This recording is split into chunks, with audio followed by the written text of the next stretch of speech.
Oh my goodness, we're already 16% of the way through level 2. We have 1 minute left in this hype train.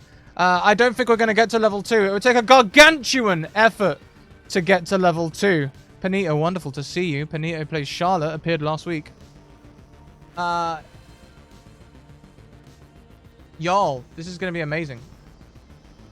Penultimate episode time. Let's bring that hype in. We don't get another one of these for 2 hours. You got 30 seconds. Bring the hype or don't. Let's get the deck of many out here. How much to level 2? I don't know. Something like 5 subs or something like that. I don't know. I don't know how much it is.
Hi everyone and welcome to this week's episode, the penultimate episode of Step into the Quantum. Before we go around and say hello to all these wonderful people around the table, first of all, big thank you for that level 1 hype train. Everyone around the table will get 2 advantages. I'll add them as we do the introductions.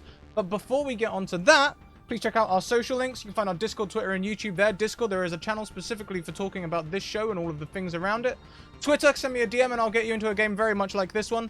It'll be next season now. This season is full, so we will be getting games from March, the first week of March onwards. A lot of D&D next season. A lot of D&D. Also, check out our sponsors.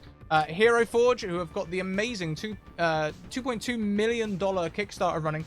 They're very close to $2.3 million where they unlock extra mounts, which would be in the form of a bear. And at $2.5 million, they unlock little fox familiars that look a lot like this little fella. You can see there, they sent me one of the minis. I've got one of the poster childs. The finish on it is amazing. Oh, wow. When it first came through the post, it felt a little sticky. I don't know if that was shipping or what, but it's like dried right out. It's absolutely amazing. The finishes on this, the camera isn't doing it justice. Like even the flames are so detailed. The blend on the wings is utterly fantastic. Like I'm not sure. Is that the resin one or the painted one? This is a resin one. This is a resin one. Oh, yeah. Not painted. Now my dad was a professional paint sprayer for 50 years, and he looked at this and he was like, maybe with an airbrush. Maybe. You know, this is high quality stuff we've got here. High quality. Anyway, we have more than one sponsor. Mage Hand Press. Check out Mage Hand Press. They made Dark Matter, which is now available in hardback. If you like D&D and you like space, go and buy that book. It's got everything you need to create a space campaign or yeet your current campaign into space. Races, classes, backgrounds. You name it, it's got it. Ship combat, expanded spell list, blasters and other equipment. It's got everything you need. Go and buy it. Also, the Deck of Many. Our hype train has only hit level 1, so unless we get a hype train in the last hour, I doubt we'll get many more Deck of Many rolls today. But you can see cards a lot like this one, which has already appeared in this show. This is the animated Deck of Many Things. They also do spell cards from level 0 through to level 9. And the Humblewood campaign has also been available since November. And I can confirm I'll be running the Humblewood campaign next season here on the channel as a viewer game. So if you want to come and play Humblewood on the Scratticus Academy, get on that waiting list. That's all of my things. Let's go around and say hello to everyone. Starting with our Time Lord, Josh. Oh, hi. I'm Joshua Barbeau. I'm all over the internet. You can find me on Twitter at Joshua Barbeau or on Twitch at twitch.tv/Joshua Barbo. I run a weekly Dungeons and Dragons game set in the Forgotten Realms, which has been receiving incredibly positive reviews. I'm blown away at how much people love what we're doing after only 5 episodes. So do check that out. You can also find me on DM's Guild. I have 5 books published. 3 of them I published, and two others I wrote for someone else. And you can find that stuff there by searching my name when you go to the guild. And there's lots more on the way. I currently have put out an open call for collaborators on a big scale book that I'm writing all about the wonderful realm of Jacinta in the Forgotten Realms. So if that sounds like something you want to participate on, if you've never written for the guild before and you're looking for someone to help you along, well, there's a whole team of people that are going to be working on this one. Go to my Twitter to find out details about that. And I do all kinds of things. The best way to find out all about them is really just to follow me on Twitter and interact with me there. I'm not going to drag out my intro by telling you even more about that. But that's me. I'm super excited about tonight's penultimate episode. I'm going to ask Scrat to say the name of the episode 3 times fast because I want to laugh later. and those of you who tuned in, you're in for a blast. I'm pulling out all the stops for tonight. Fantastic. We're going to go around and meet everyone else. Hold your horses. Thank you very much, Utilitas, for those 5 gifted subs. Not only are they 5 gifted subs, they're 5 gifted subs to people that I very much recognize. Don Tucan, I've seen you chatting in chat tonight. The Lady Dame, TM2 Ben, Chera Fox, and War Hero ER. You all have advantages to gift to a player of your choice. Let us know who. Wow. Now let's go around. Alex, oh hi! Yeah. We're gonna go around. I just was gonna say real quick. I was gonna jump in before people introduce themselves, and I was gonna say real quick. Heather, who is our wonderful player in the bottom left corner, is playing a secret character, so she's not gonna tell you about her character at the start. You're just gonna have to wait. Oh. Yeah. Oh. Spoilers. Oh. Telling you about her character would spoil the reveal. So. Well then, Alex, oh hi. Oh hi, my name is Alex, or Madam Gandalf. I'm Madam Gandalf everywhere. So if you're ever wondering what does Madam Gandalf do, a lot. What don't I do really? I don't know. Who knows? I don't even know. Apparently, I can't think of anything for my little intro. But hey, come by my Green Dragon Tavern. You can see all these beautiful faces in here around there often. In fact, Kayla, I often call her my resident tavern wench. So come on by and have a drink on me. And I play Ari, who is Elwood's partner in crime, quite really figuratively at the moment. As I say, quite literally at the moment. It's like Scrat and I are literally on the run right now, everyone. We can't tell you where we're located in the world. But just like Elwood and Ari, I'm looking forward to seeing where on earth they are going to, how on earth they're going to get out of their shenanigans this week. Well, I mean, hopefully everything will be fine. Hopefully, I mean, we did some stuff. Next around the table, we have that Kayla person, a familiar face from the Academy. Oh, hi. Oh, hi.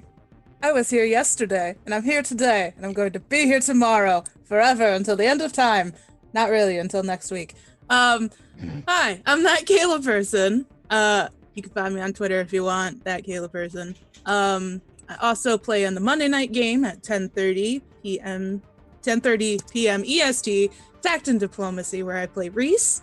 Or if you want to see me in the DM chair, stealing it away from everybody, tomorrow at 6 p.m., I will be running Isle of Blismoth, the penultimate episode all this week. It's a thing. Things will happen.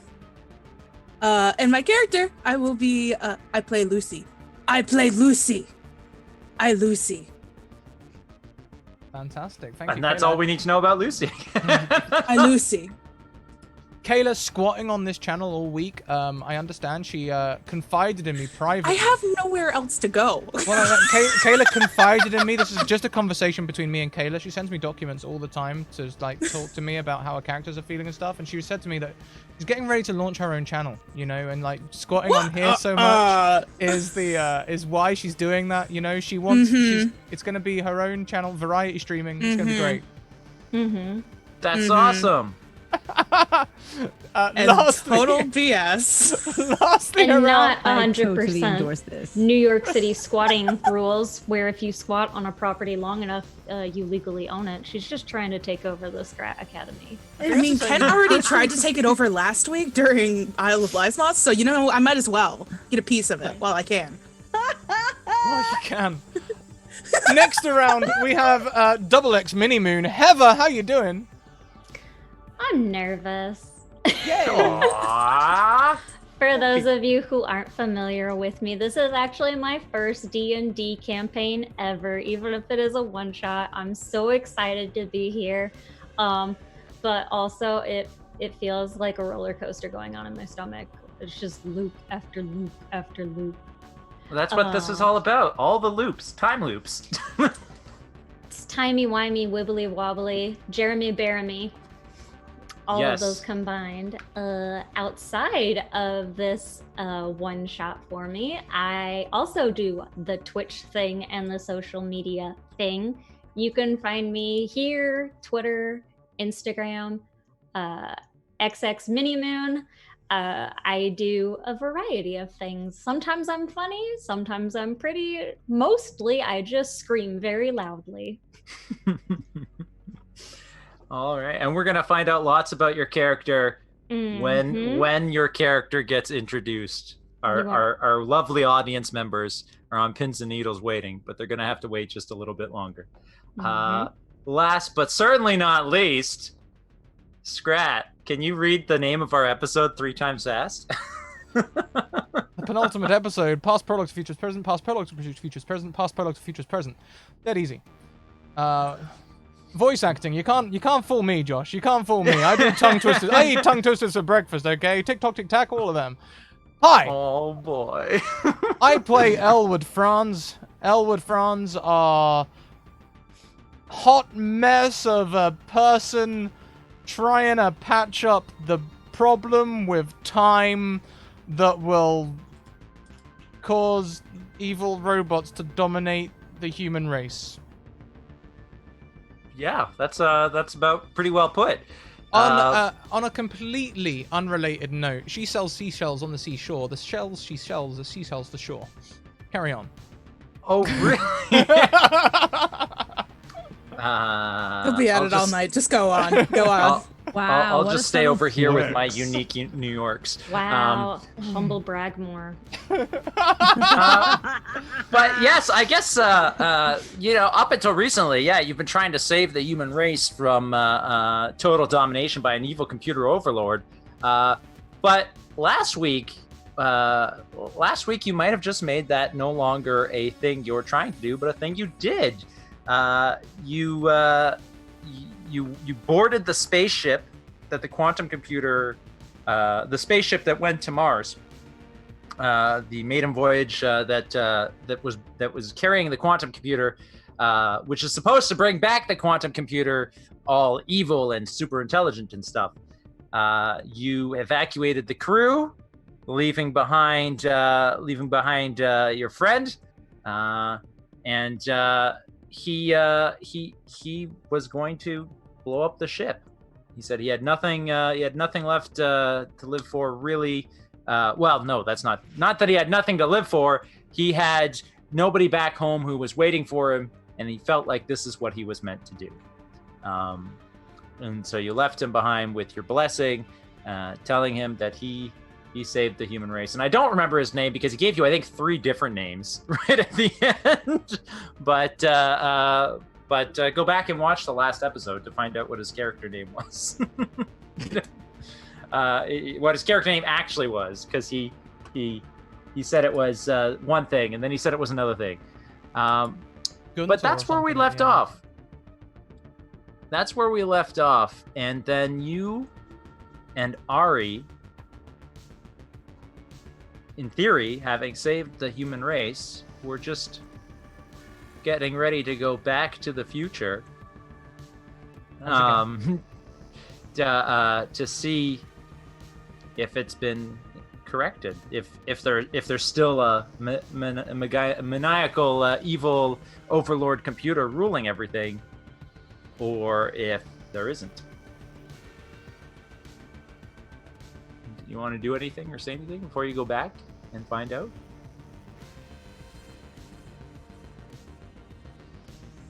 So, so I went onto the spaceship without Ari, right? So, Correct. I imagine I just rip a hole in the sky and find wherever Ari is. Yep. You had left her. You end up going back to Ari. Obviously, she was. Oh right. I almost forgot a certain plot thread. She got kidnapped by you, didn't she? Yeah. Right. Yeah, that's. That you was see where I'm tripping over a little. a nice little plot thread that I may have forgotten to mention. Yeah. So Elwood, I should say, all by himself, may have just destroyed the computer before it ever returned to Earth with super intelligence. In theory,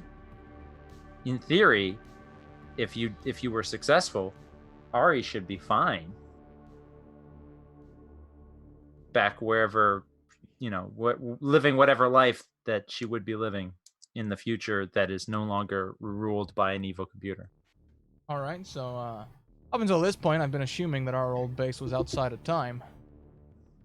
Now I suspect it's more likely to be in a future that's had the date deleted for privacy purposes. So I'm gonna set my mind to the distant future, back to Ari's office, and I better go in prepared.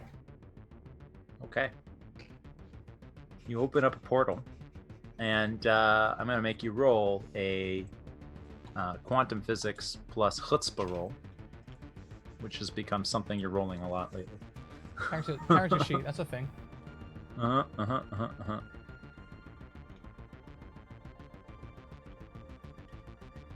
Why would you tell And me while that, he's Caleb? figuring out how to roll that, Scrat put out a tweet on Twitter, which currently has 5 retweets. If you guys go and retweet that tweet, and you get it up to 10 retweets, for every 10 retweets, you give Elwood and Ari a point of Moxie back, which they otherwise don't restore.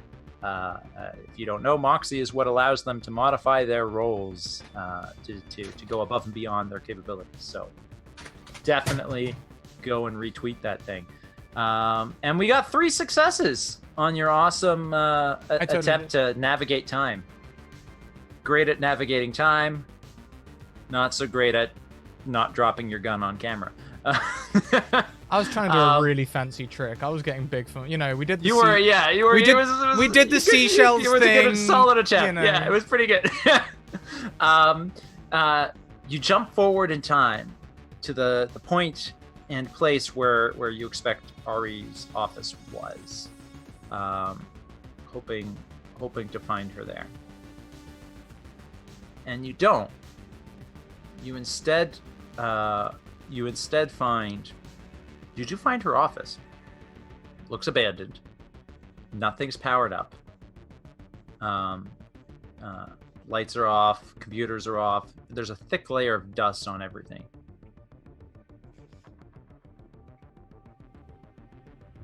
When you explore the whole facility, you find that's pretty much the case everywhere. It looks like everyone's gone.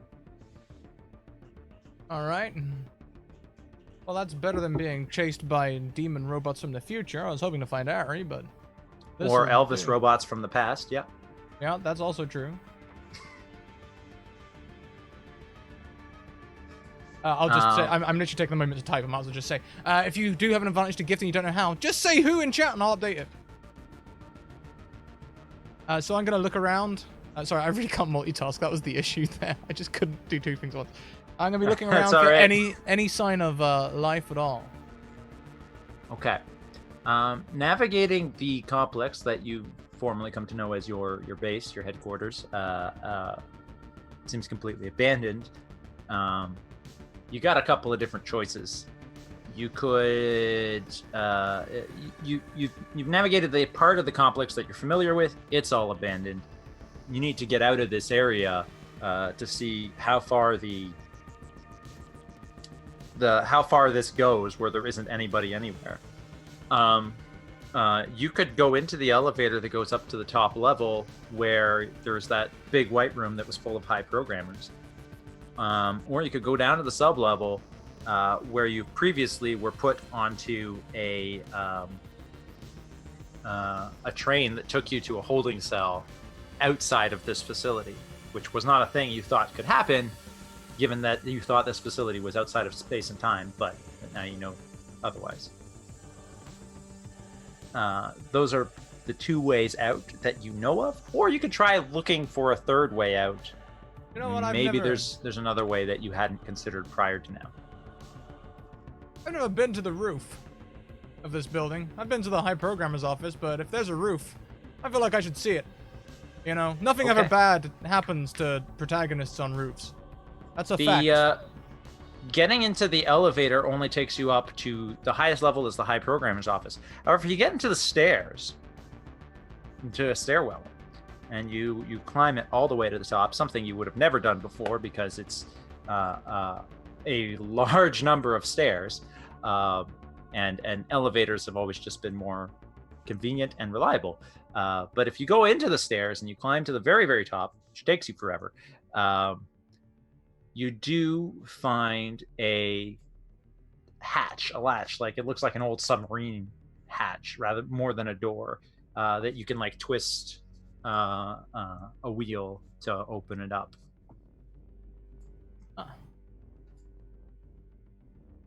We'll give it a twist, a flick of the wrist. All right, you give it a twist. I'm not even going to ask you for a roll because I know your athletics is through the roof. Through the buttums.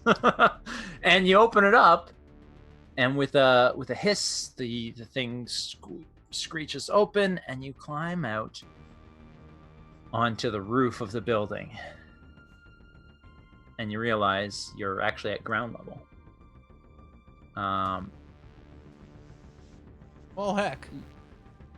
You climb out onto the roof, the ground level area of this bunker, and you look about and you see the ruins of an ancient city that seems to have been destroyed or abandoned long ago. Everything's covered in layers of sand, and but it doesn't look. Everything is covered in a layer of sand like it's a desert, and yet it doesn't look like a place you would build a city. Almost like a desert was dropped on an otherwise not desert area that was a city. As you're looking around and taking your surroundings in, you hear a voice from behind you. And it's your own Elwood. Yep. You turn around to see yourself standing next to Ari with a gun pointed to her head. Bullshit, you're bluffing. You gonna call my bluff?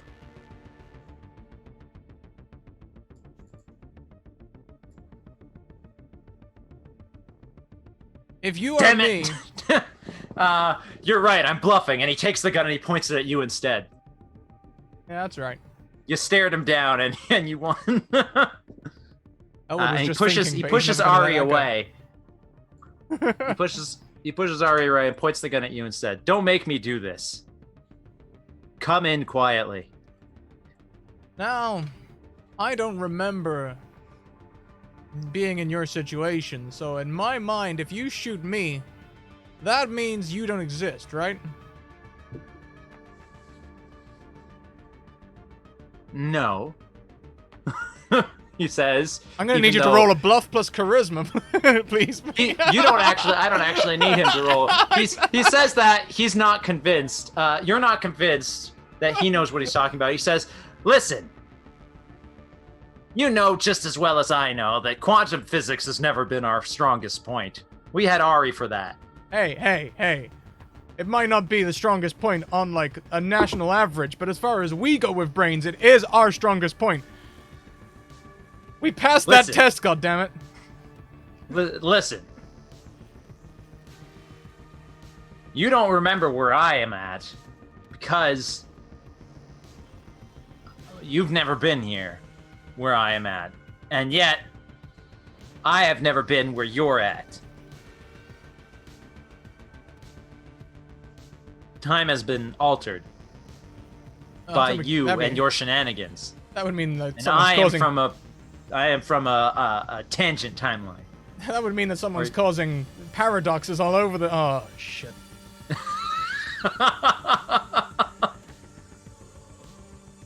Yeah, exactly.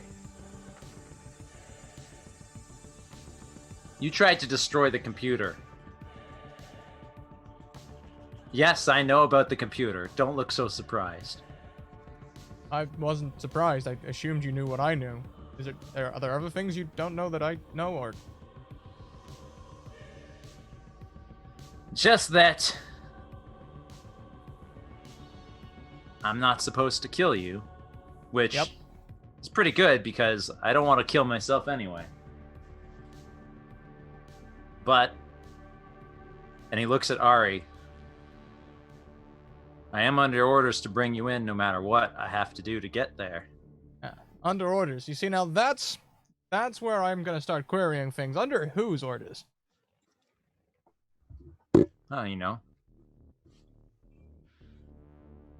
The Academy. The, Director Mackenzie. Uh-huh. High programmers. The computer. Take your pick. Sure. I'm going to shoot him in the head. You're going to shoot him in the head? Okay. Make a laser plus violence check.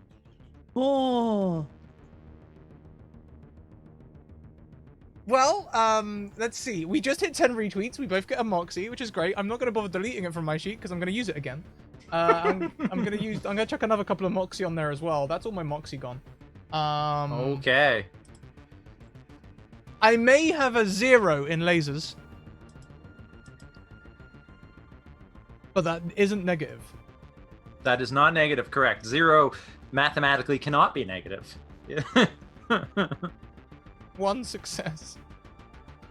Which is all you need. You shoot him in the head. Elwood goes down.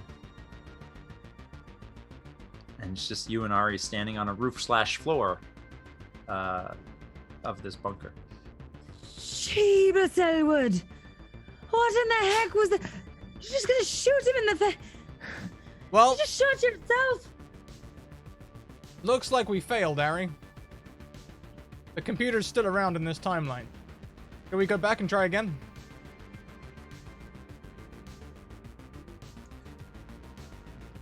Yes, all right, okay, that sounds like a good idea.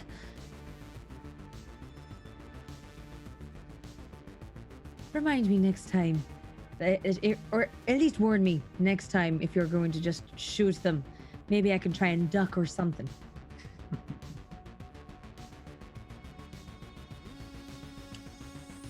I don't suppose there's a number on that body or anything like that, is there? 3. Like 3 numbers or the number 3? No, the number 3 is Okay. attached to his name above his head when you look at his your HUD display. Alright, I'm gonna make a little mark on my wrist. I'm gonna grab a felt tip pen or something that's not high-tech equipment. I hope I can have that on me. I'm gonna write 1, Sure. 2, 3, 4, 5, 6 on my arm and scrub out 3. Harry, is there a number on me anywhere? In theory, one of you is you are one of those 6 in theory. Yeah, that's what I'm thinking. Is there a number on me in the same place as there's a number on this person? I hope the number's not somewhere awkward. I'm gonna get Ari to check. All right, you look above his head where his name is still floating there ever since your HUD display, your cerebral cortex was turned back on, and it just has a 1 next to his name. Well, good news. Looks like you're the first. Great. I put a ring around 1. Oh my goodness, Geekly Inc. coming in with a raid as well. All the raids Oh my tonight. goodness, a Welcome, party of everyone. 62. Welcome. Welcome, raiders. Welcome indeed. The hype train is already gone. You missed the hype train, raiders. You were too slow. You're Okay. late. You're late for the hype train. You missed it. We still got some donation rewards, but like, you missed the hype train. I'm sorry. Well, the good news is that you're the first Elwood, which means probably every other copy is after you. The bad news is that every other copy is after you. Typically, we tend to try and tweak them a little bit if you're going to do a copy, right? Isn't it likely that they've been tampered to be, well, better than you? Well, that one was an idiot. Well, true. I guess that doesn't really... You know what? I Step take it one, back. It That's- takes one to know one. Step 1, he told me that I didn't like quantum physics. It's the only thing I passed, okay? And step 2, he told me he worked for the computer. If he wasn't expecting a shot to the head, I mean, he's an idiot. Come on. Well, very true. I guess it's more alternate timeline thing. Let's just go and try and prevent this from happening. So I'm gonna rationalize this, okay, Harry? That was a rational action by me, okay? That was not irrational. Of course I would. Let's go back. I'm going to go and wash the brain of me, and then we can, you know, get our act together and stop the evil Time Lord computer machine thing. Stick Yeah. it to the maniosis. We're gonna need, we're gonna need your input on that one, because, this is the smart one's time to shine, right? You know, in all the movies, when, like, the smart one comes up with the answer to the problem, like, we need you to pull through here, Harry, like, no pressure or anything, but... I mean, in theory, you blew up the spaceship, or at least you tried to blow up the spaceship that had the computer on it. So that there should not be a computer still. If you were successful in blowing up that spaceship. I'll relay that to Harry. I went back to Charlotte's ship, shot everything, destroyed it all. Well, no, I didn't. I got someone else to do it. But it should be destroyed. I'm like 95% confident that he destroyed everything. We got all of the what are they called? Astronauts off of the ship, and we deposited them at Charlotte's house. Right. So like the computer should be destroyed. Should be dead.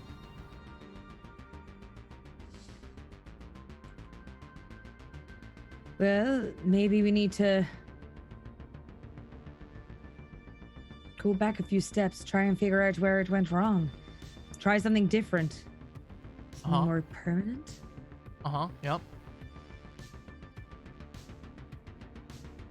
How can we make sure that the timeline never exists at all? Do you remember? You mean like that time that we removed Fernando Sphinx from time altogether by stopping him ever being conceived, something like that? Yes, exactly. Along those lines. We tried with some people, but we found out that actually we needed it to happen before just the sake of humanity. But that was one that didn't need to happen. It was like a wasp. The wasp doesn't need to happen. You could always confirm if you were successful in destroying the spaceship. I mean, you do know exactly where they stored the quantum computer for study after it came back from its mission. You've been there before, twice. You watched your older self die there, but its mainframe was located there before you accidentally uploaded it all to the cloud. Alright, do you have access to shit? You've been there before, and you've hacked all. You successfully hacked all the doors. Then, you could go right back again. Heck, you could probably beam right into its mainframe room and see if, in fact, it made it back from its mission to Mars.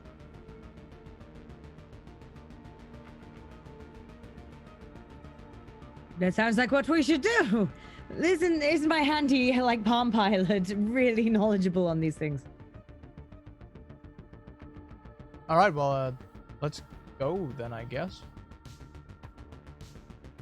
I don't. all right. You know what? I don't want to teleport this time, Ari. Every time I do, I get this weird sensation that there's a 1 in 6 chance of me messing up time even further. I don't know what it is. I'm not even sure of that percentage. What, beaming? I mean, can you? I suppose I don't really see why not. I'm definitely not as proficient as you are, though. In terms of opening up portals with just with your head, you mean? That's something that only Elwood was able to do. Something happened to him. I meant more like in a tech way. Like using the time machine that's in theory right below your feet. It's powered down. You'd have to find a way to turn it back on, but you could do that, sure.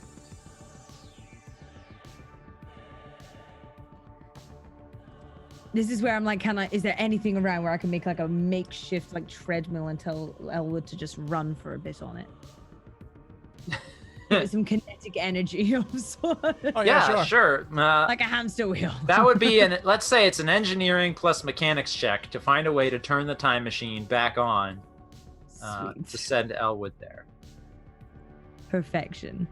And then you could just sit down at your old desk, wipe the thick layer of dust off, and do what you're so good at. Be the voice in his ear. One success. You jury-rig MacGyver a way to turn the whole contraption back on and provide enough power just to your office computers and the time machine to send Elwood back. And you pinpoint the point in time you're trying to send him to, which is 2029 in a base called Alpha Complex in Nevada, right at the sub-level that shouldn't exist because your maps say it doesn't have a sub-level, but you know it does because you've been there.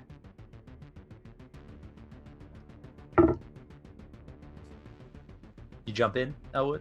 Hell yeah, as soon as it opens. Ari's an expert. What can go wrong?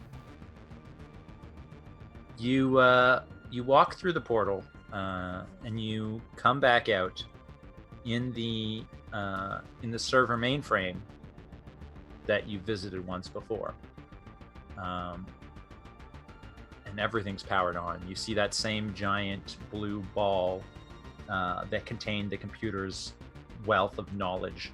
All the servers, the linked servers beneath it that are like shooting bolts of electricity up into that ball periodically. You see the series of consoles that seem to be operating everything in this room, and the computer screen at the center of them that an eyeball appeared at one point and spoke to you in that computer screen. There are 2 scientist dudes in lab coats sitting at the desk, and one of them immediately stands up and it's like, "What are you doing here?" I'm here to inspect. I'm undercover. Make a bluff check. Bluff plus chutzpah. Hell yeah. There's one thing I can do. It's bluff with my chutzpah. 6 nodes, all positive. Okay. 1 success.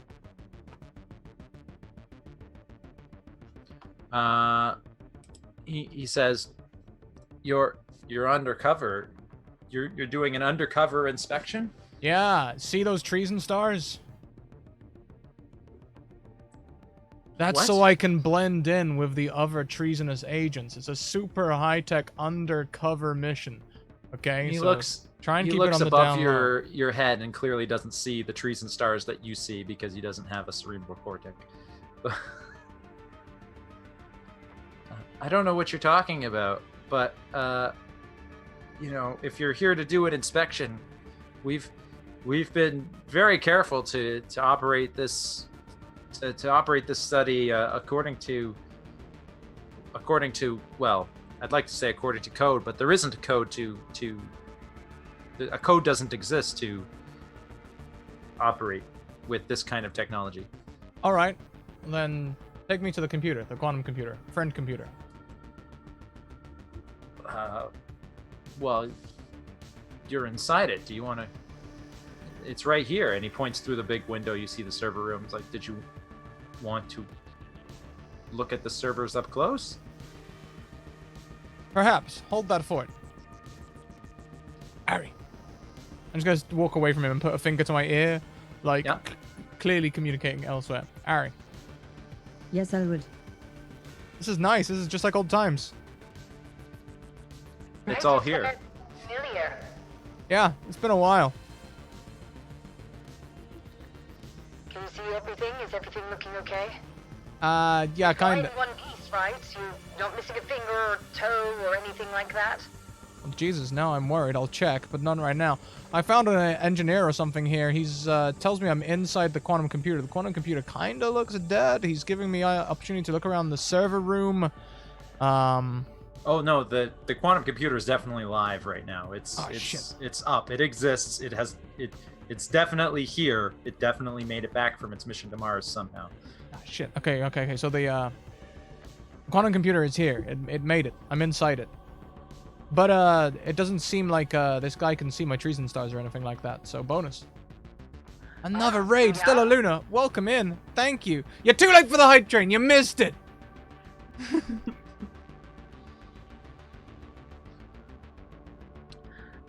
Edward, I guess since you're there, you might as well... And you're inside it. Yeah. You're inside the quantum computer. Yeah, it feels weird. Well, Okay, yeah. He's in the computer. He's not like physically in the software, but he's it's all around him. All the hardware is all around him. Though, fun fact, Alex, fun fact, if you wanted to download his consciousness into the computer's mainframe, you do have the technology to do that in the time period that you're in right now. Tron episode when? Right? Digimon? What? As you're debating this, the two scientists that you walked away from are talking to each other because you left them alone for a second, and then they look at you, and one of them says, "Hang on, do you have any ID?" No, I'm undercover. How did you get in here? Special access. There's only one access tube. That Yeah, something about your story isn't making any sense. And as he says this, he gets interrupted by a portal that opens through time right in front of his face. Well, that's convenient. And Elwood steps through. Would you with leave? a 4 above his head. And he says, "Fine, we'll do this the hard way." And he runs at you like full tilt and tackles you. Do I have no more auto successes? I'm afraid not. You've got some disadvantages still. Okay, well, he's gonna tackle you. Let me do a roll here using your node power.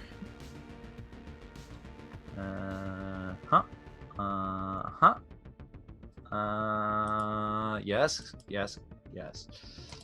Yeah, I'm pretty There good we at go. martial arts. Yeah, That's probably good enough. He tackles you through another portal that he immediately opens up and literally tackles you through time. And when you both fall out of the time portal, you land in the dirt in what looks like prehistoric Earth. There's a cave nearby, and it looks like a storm is coming in, and lightning strikes a tree and makes fire, and a bunch of these like prehistoric people, like cave people, come out of the cave all freaking out because, well, two dudes that are fighting that look identical to each other and are wearing clothes, just appeared out of nowhere and started fighting in front of the cave. And then it also brought down lightning, which they, of course, linked these two incidents together and created fire. So most of them are like scared or freaked out. But one of them, perhaps the most boldest and or courageous one of them, or perhaps the stupidest, I don't know. Those two things, courage and stupidity often go hand in hand. But one of them steps forward. And Kayla, do you want to introduce your character? Lucy steps forward, grabbing a club at the same time, and is freaked out. Obviously, there's fire, and it's been a while since you had some meat, so might as well. And I always like a good fight, so I go over there, just club over my head, just running in. Dinner served. Yeah. All right. So if you want, you can make a roll. To do that, you see below all your attributes, you see the launch a test button. Yes. You're gonna click that button. Oh, okay. And you're gonna click that button, and it's gonna ask you for a node value. And the node value that you're gonna input, is I'm just looking at your sheet for the first time. I should have looked at it earlier, but that's okay. I'm gonna fix one small thing for you. Okay. Make you a little bit cooler. Thank you. So the node value that you're gonna put in is your violence number plus your melee number, which in your case is 8. You're gonna put that into the node value. You're gonna click submit, and then it's gonna ask you if you want to use the computer dice. You're gonna say no. No. 4 successes. And you got 4 successes, which is more than enough to club both of them. Scrat, hit him real hard. You can increase your injury marker by 1. Did I ever stop being injured? Are you currently injured? Yeah. Then you're still only injured. You're not yet maimed. Great. I've been injured for like 7 episodes. Yeah, it's been a rough couple of episodes. Let's and I think you healed at one point, but then you immediately took the damage again, and it's just like, yeah. I've been maimed for a few. This is pretty good, I guess. You and yourself are both tied up. You're both tied up as the cave people are getting ready to eat you. But they poke him over, looking through the clothes and like everything. Yeah. Very confused by everything. One of them might be wearing your jacket at this point. Be like, "Oh, I'm a future man. Look at me." It's really quite funny. But you and your other self are both tied up, and he says to you, "Now look what you've gotten us into." Me? You appeared out of nowhere and shot me through time, you crazy ass. If you had just come with me the first time, you should know better than to resisting the might of the computer. The computer controls everything. See, this is why there can only ever be one Elwood, you damn moronic automaton. Automaton?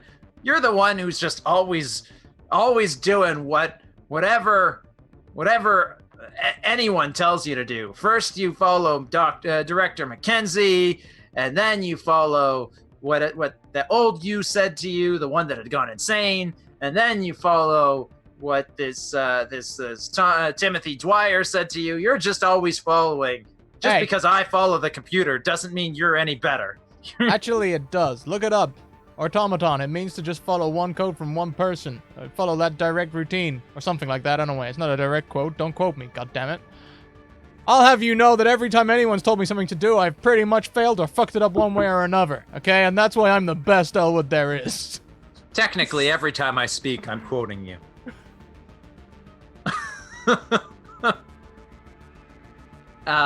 Lucy, what are the cave people start doing as these two argue with each other?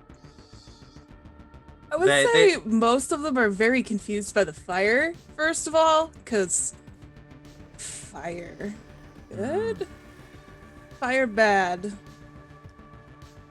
But hearing these two shouting in the cave, I go back and just kind of poke them and just. Hey, would you quit it? Quiet! Who are you? Skyman, who are you?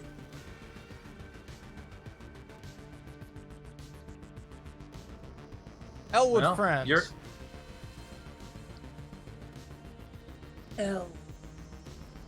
Skyman.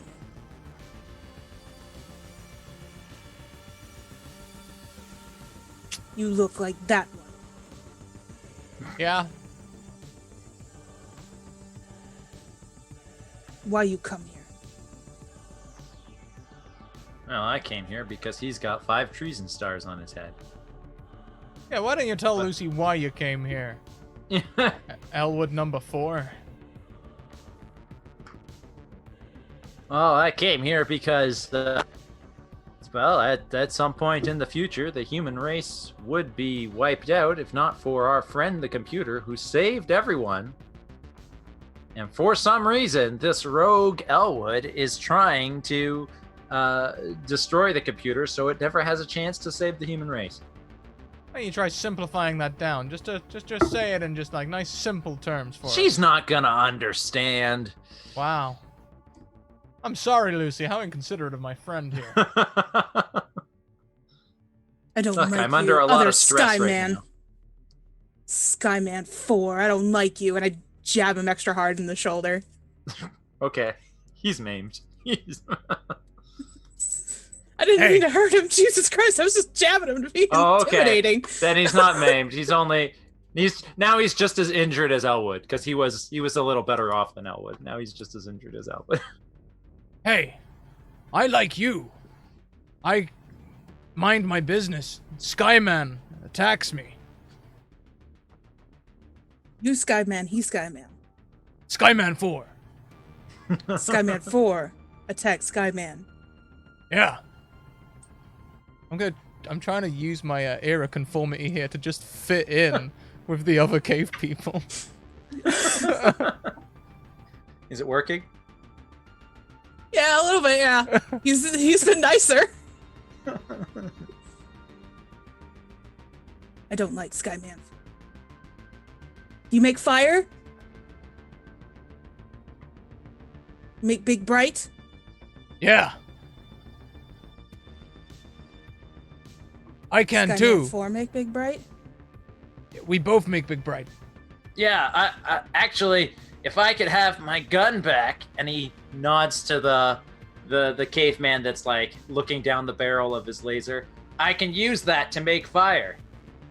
Tell your man be careful. Boomstick go boom. Head clean off.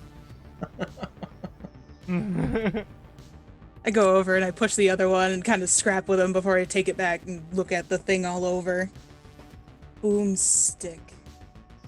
Boom. Boomstick. How use? Point gun at Skyman 4. No, point gun at don't point gun at me. Pull little trigger, little switch, little twig. Pull twig. No, don't do that. That one. Yeah. Do you pull the trigger? Yeah. While pointed at Elwood 4? Yeah. It was set to its maximum setting. He vaporizes. Boom. He's now a puddle of mist. I keep.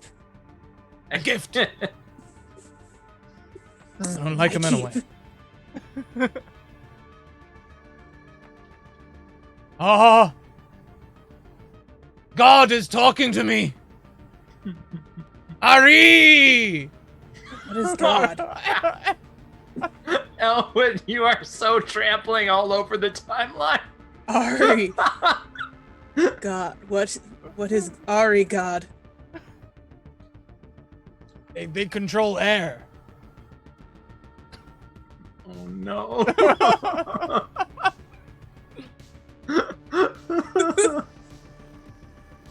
Ari! Is Ari's did it work despite the like mass? Yeah, is you our can still headset speak to working? him, Cool. yeah. Awesome. Elwood, you're alive. I was wondering where you've gone to. When are you? Prehistoric. I'm seriously messing with the timeline right here, Ari. You won't even believe. I've given one of the leaders a laser gun. I dare not take it off her. You've given one of the leaders of the prehistoric species of humanity a laser gun. Yeah, 1 second.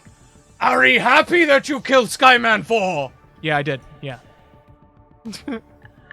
Ari! Ari! Ari! They kind of worship you now, Ari.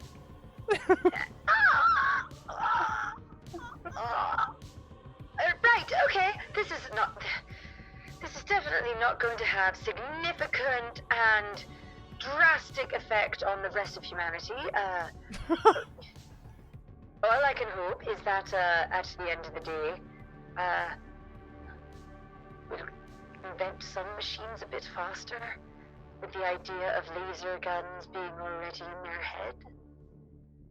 Oh, Harry, that won't happen. If honestly, I'd probably wouldn't worry about it. It's an unknown thing about the male psyche that whenever a bunch of male-presenting individuals are in a room together, they cannot help but have laser gun fights with their fingers. It just happens. Locker rooms, coast to coast. Seriously, next time you're with a man, draw a gun on him with your finger, see what he does. Why? This fucking works in real life, I'm telling you. Oh no. Anytime you go into a slow-mo gunfight with fucking anyone, they will go into it, I promise you.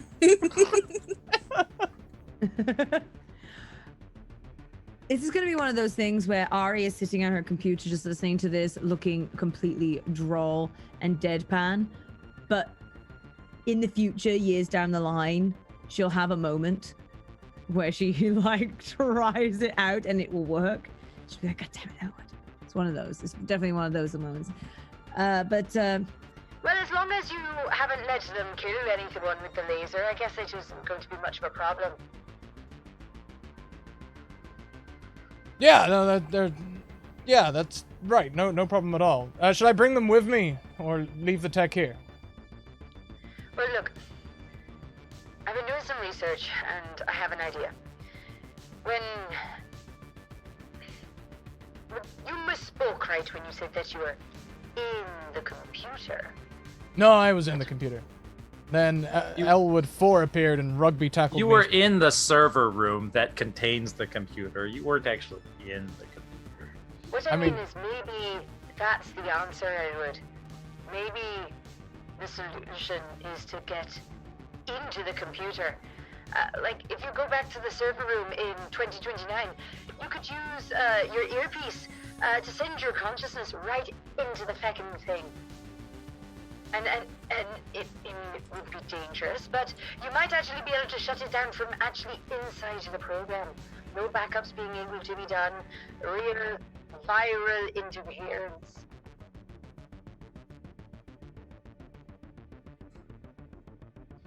Ari want us to leave. What are you saying? Do you remember? Do you remember that movie Tron, way back in the day? What, that was like released in the 80s or something? No, I didn't watch that. And the remake was awful. But the bikes they made were great. But the bikes they make were absolutely fantastic. But the whole thing, right, was that they went inside the computer itself. I think you've got to do that, Elwood. I think you've got to live a childhood fantasy.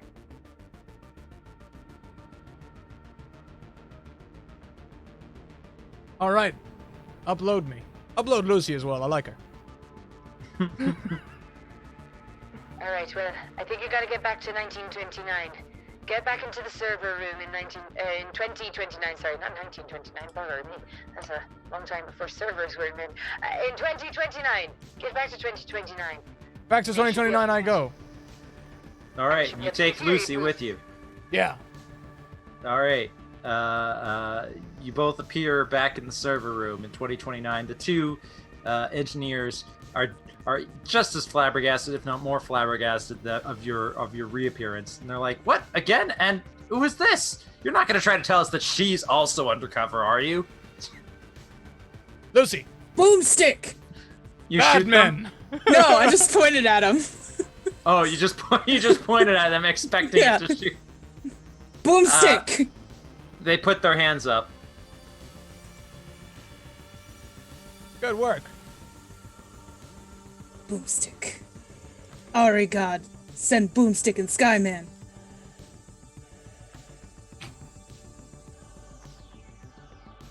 I still have a club in the other hand too, Yeah. because I had both of them. Why not? You club the two scientists. Yeah, why not? All right, make. I still haven't figured out this thing, so I just slap him in the face. All right, you slap them with the club. It knocks them both out.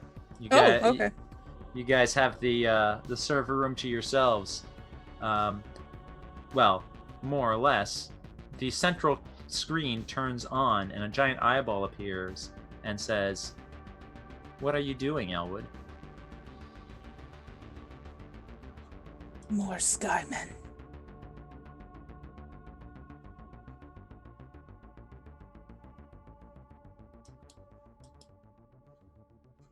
Truth is, I don't know what I'm doing, friend computer. But I do know that there's only one Elwood Franz.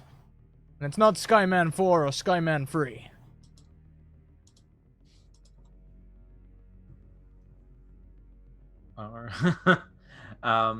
Do you the computer says, "I'm gonna have to try and stop you, whatever you've got planned." Pop out a cigarette. Unfortunately, I don't have a prop for because I dropped mine in my juice the other day. I'm gonna pop out my cigarette and... Yeah, you can try, computer. I only take one token flicker. It was for the look. It's impressive.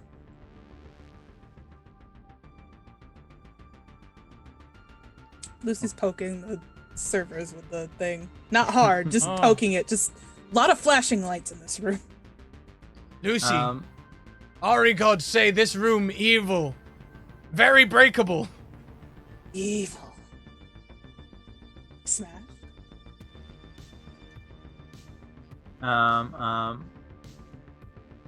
right. So, you following through with Ari's plan? I mean, Elwood's already forgotten it, but yeah, what was the plan? Yeah, I could. I could tell. Ari said she could download you and Lucy into the computer, like put your consciousness inside the computer, and then you could, like a virus, walk in and just shut it down from the inside out. By all means, let's do it. Okay, Ari, we're in. Lucy's smashing stuff up. She's having a whale of a time. Beam me up, Ari. Ari's gonna have to make a sci-fi tech plus mechanics roll, and Elwood, on your end, you're gonna need to make an operate plus mechanics roll. Operate plus mechanics. Mm-hmm. Well, that's a big fat 0, and I've got no moxie. Oh, well, the good news is you do get to roll the computer dice. With a node value of 0, you still get to roll the computer dice. And what do you know? You rolled the one number that would result in a success without creating additional paradoxes. That's insane. Okay, and Ari rolled a success as well. So you plug your head in to the to the router, and you hear this You hear this sound in your earpiece that sounds like old school dial-up. And next thing you know, you're standing in a field with grass that's way too green and skies that are way too blue to be real.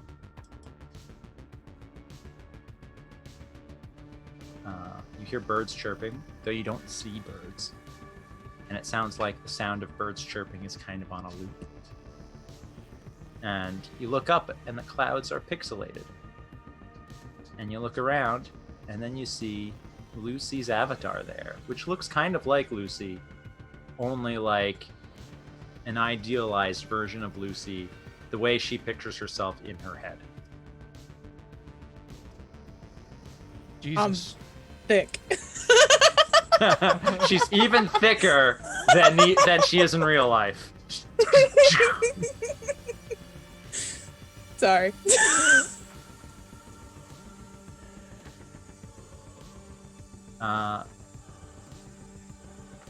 As the two of you are standing around in this field, this digital field,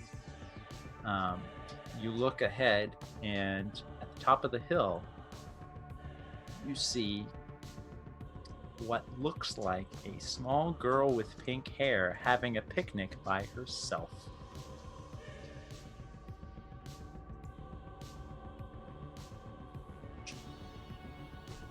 Lucy. Possible friend. Ari shines on this one.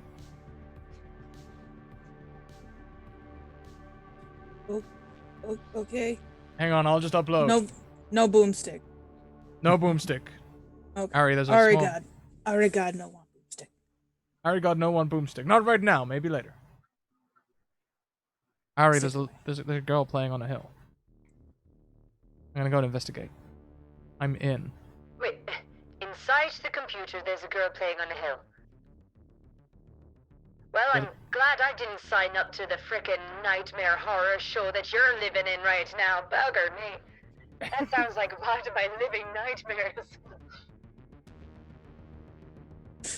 Hey, I've played a lot of games. Children are precious creatures that you have to save. They're not anything horrific or scary. What makes you say that? If horror films have taught me anything, little girls are terrifying.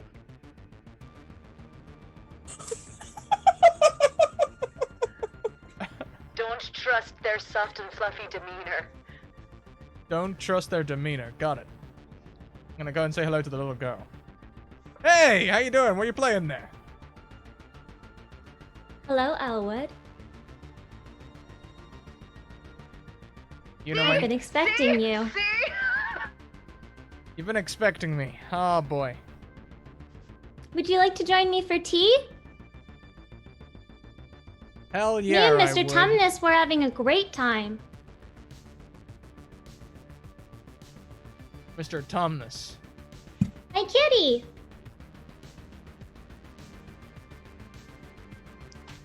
This scary. Me no like. I make like quiet emotions to Lucy. Sure, we'll have tea. Why don't you set the table for 3? 3? Okay. I'm going to gesture for them to sit down, but there aren't any chairs that are big enough for them. So I'm like going to like take my chairs away instead of like everyone sit on the ground. Yeah. Mm-hmm. And I'm going to start pouring this tea for them. But it's like not going to be actual tea. It's going to be like kind of purple and pink and very bubbly, almost like bubble soap for blowing bubbles. Reminds me a long time ago when we were playing Paranoia during a charity stream, and someone made a stream of cherry tea for the charity stream. Because bouncy bubble beverage? No, charity stream for the charity stream. That's amazing. Oh. The most popular flavor in Paranoia of bouncy bubble beverage is cherry, so that's also a thing. Anyway, carry on. I'm. What kind of mug This have is I the got? part where I, as a dungeon master, sorry, Time Lord, sit back and watch an awesome picnic happen. Mm-hmm. Just imagine the cup that Lucy picks up is like super tiny and just like Oh yeah, especially because she's thick. Like, it's like, she's like, this smell weird. Well, that's not very nice. I'll have to forgive our friend. They're from a time before manners. Oh. And she's going to kind of stare off into the distance for a second. Ah, yes, I understand. She is a Neanderthal, if I remember correctly. Is that correct? I'm Lucy. He's Skyman. I'm at a loss. You seem to know my name, but I don't know yours. Oh, I'm sorry. She's going to set her things down and then stand up and kind of like brush out her dress. Hi, Elwood. My name is Charlotte. It's nice to meet you.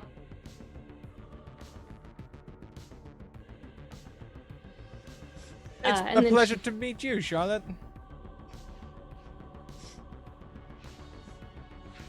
You seem confused. Are you not aware of who I am? I'm afraid I am not. I did not anticipate this. Do you have Perhaps a my memories. I'm sorry. Continue. you have a last name? No. My creator did not give me a last name. Technically, my creator did not give me a first name. Quentin's the one who gave me a name.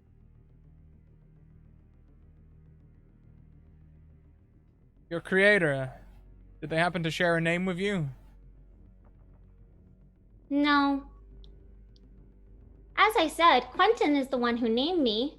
He said he got it from the person who made him. Who's Quentin? Oh, I'm sorry. It's been so long since I've interacted with humans. Quentin is what you, I believe, call the quantum computer.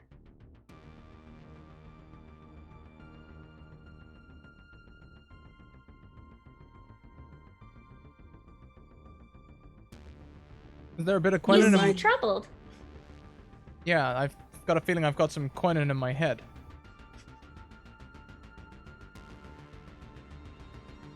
You remind me of Rabbit. Makes me hungry.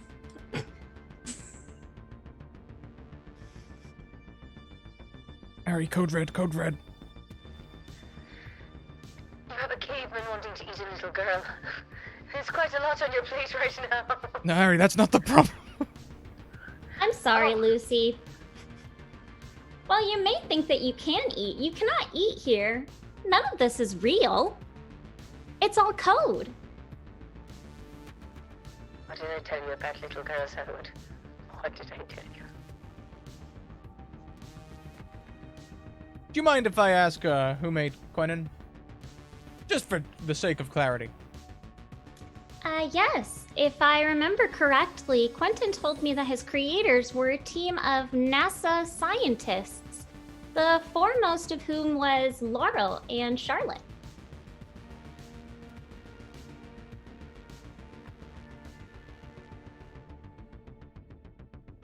One second.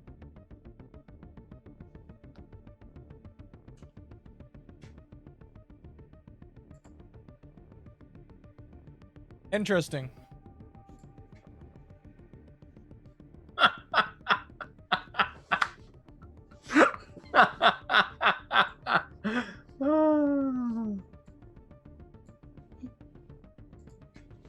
Sorry, continue. I'm not laughing at the chat room. No, not at all. Do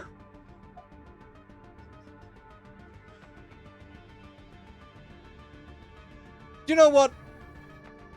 Charlotte, why don't we sit down and talk? You know, all this time we've been running around shooting each other, trying to destroy you, and you're trying to destroy me, and all this stuff.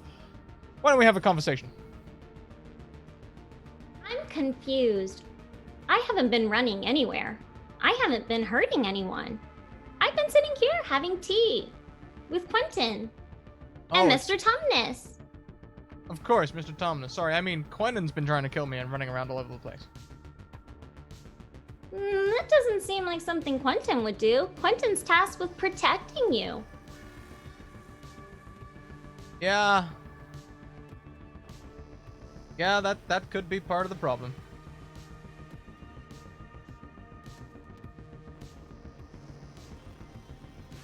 I'm drinking from the pot. Yeah, because that actually fits your hands. Yeah. Yeah. But the thing is that the pot just continuously fills, so it's not like it ever empties. More raiders. Welcome in, everyone. Welcome, what a night raiders. for raiders. I don't know what the time limit is, but is it possible that we get a second hype train later in the show? Is that a thing that can happen? Yeah, it'd have to be about 1:15 midnight EST. Okay. Well, then it's possible. Something like that. I can't remember exactly when the last hype train ended, but somewhere around that time. 1:15, 1/2 You guys Alright. in the audience, you have a mission now. We have to get a second hype train all within one episode. Won't be till like sometime after midnight, but it'll It has happen. been done. It has been done before. It is the way. It is the way.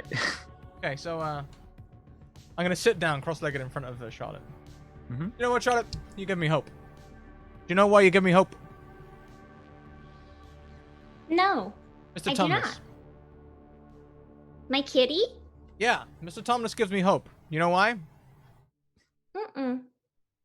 What reason do you have, Mr. Tumnus? Mr. Tumnus was given to me by Quentin to instill a sense of familiarity and increase my ability to interact with others. Well, there's that hope gone.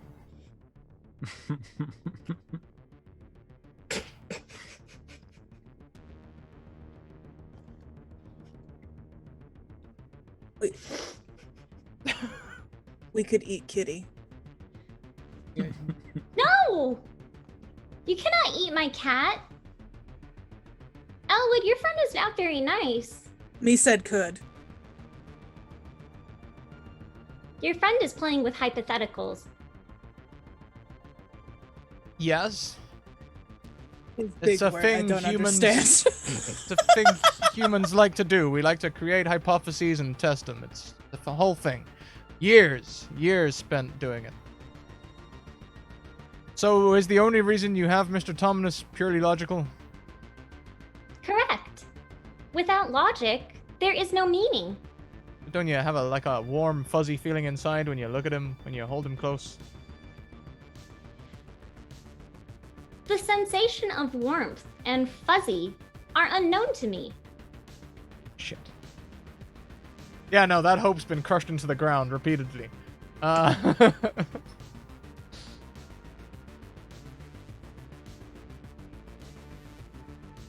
What's your function? She's going to stare off into the distance once more. Kind of this blank look going across her face. And then it's going to kind of look like REM cycle, where her eyes flash rapidly before she looks back at Elwood. I do not have a function. I am a specimen for study and research. At least that is what I remember from my original programming. Alright, so from your original programming, what was the purpose of the experiment?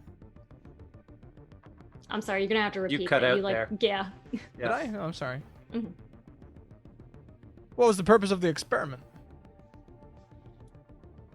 From what I remember from the original archives, I was the last of my species. And in order to understand the planet from which I am from, Earth, we needed to study our physiognomy and our psychology so that the planet and our species could potentially be rescued. Or, in the alternate where our species could not be, the planet would be terraformed to make way for colonization.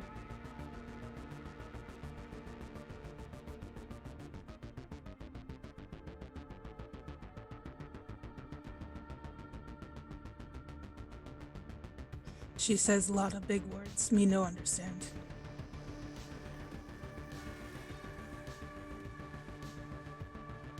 All right. You ever get angry? Do I get angry? I remember the sensation of anger. Anger is an emotion. Yeah, that's right. Anger. Sometimes, when Quentin leaves, I get angry and then sad. Yes. Hope restoring. Yes. Yes. Skyman happy, I happy. I'm gonna give you some knucks, Lucy. Just hold out my fist. Big giant knucks. Thick nooks. Thick knucks.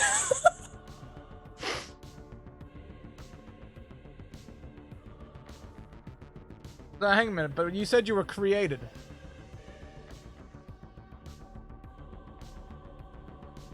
Jesus, you're a replica of the last living little girl.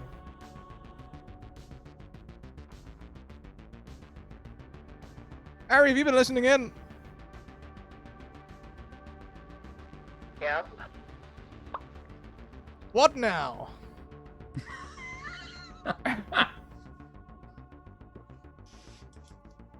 I mean, is the little girl... Do you reckon that she is the computer that we need to destroy, or that she can help us destroy it?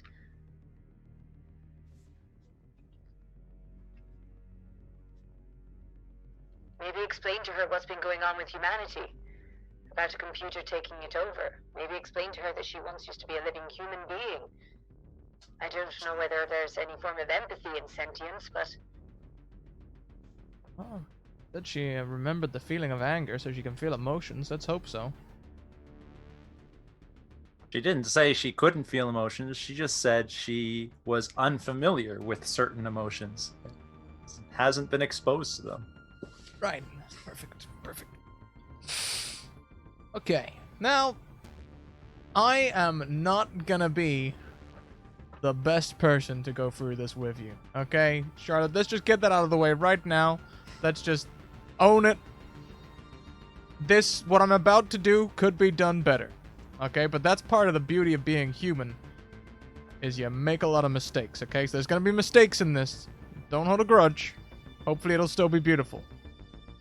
That's my preamble done. So you were the last of the human race, right? I believe that is what my creators said, yes. Alright, so, your original, before you were created, would have been like me or Lucy, but from a different time. See, I'm from probably the golden age of the human race, when everyone thought they were the best in the world before the computer started taking over. Skyman make fire. Lucy is from the start of our little civilization. They've got more passion and prowess than me, but I've got a lot more, smarts. Me smart. Hey, I didn't say you weren't smart. I just meant I've got more access to schooling. Me got boomstick. You do have boomstick. I have direct link to Ari, the technology. That's confusing your description there, Charlotte. Just bear with me on that bit, you know. Using the old chutzpah here. All right. So at some point during my lifetime, or the lifetime that I believe I'm from, Quentin was created.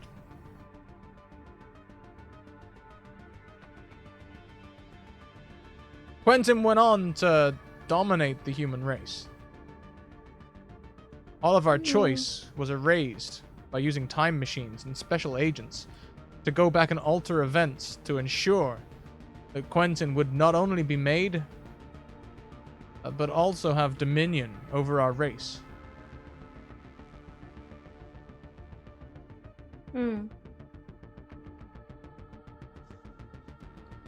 I understand the timeline as it exists now, but I do believe that your description is incorrect. Your analysis is flawed. Quentin does not dominate the human race. He is protecting it. Yeah, that's one way of putting it. That is the only way of putting it. Your emotions are clouding your understanding of the facts. Yep.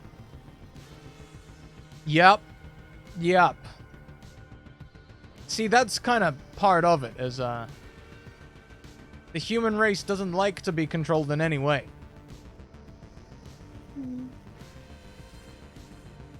I mean, for example, let's do a little test here. Why don't we tell Lucy to do something? See how Lucy reacts. Lucy is probably the most base example of our human species we can get. We've got a living example right here. I'm gonna take that cup from her. Watch what happens. Pot. It's a pot, remember? I take the pot. You can try. Oh, I'm gonna try. What are you doing, okay. This is gonna be an opposed check from both of you. Scrat, why must we fight? An opposed, let's say your choice of athletics or melee, plus violence. Whoever has more successes gets the pot. Going violence melee. Literally gets the pot. I love it.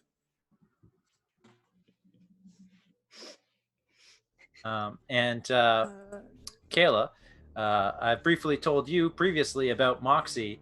You notice below your launch a test button, you have a whole bunch of Moxie check parts. Yeah. That's great. Did you roll? She rolled 3 successes. If you want to, whenever you're making a check, you can spend any amount of Moxie to increase your node value by the amount of Moxie you spend. So if you spent 2 Moxie and your node value was 3, you can make your node value a 5, so on and so forth. I'm burning an advantage. Scrat is all out of Moxie, but you still have 8 points of Moxie. Oh, so, I did not know that. Yeah. Alright, 3 on my first roll. 5 on the second. I snatch that pot. I pull out Boomstick. Yes, Floppy. As we were saying earlier, yes, the retweets equating to Moxie. Every 10 retweets, Ari and Elle would get a point of Moxie back. I got it. I take it. I pull out Boomstick. See? But I'm probably holding it the wrong way anyway, so it doesn't really matter. So you steal the pot. She pulls out the gun, the laser gun, and Elwood has proven his point that trying to make humans do anything, even if it's for their own good, is ultimately against their own good. Me strange drink you give back. It's poisonous, I tell Lucy. Arigod. It's not good for you. I tell Arigod, it's not good for you. I'm taking it for your own protection. Poison. What? Yeah. Bad for you. Bad you take stomach. this, I have to punish you. Punish.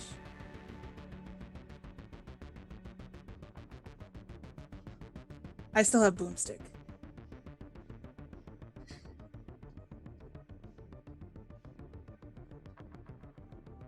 Give me pot.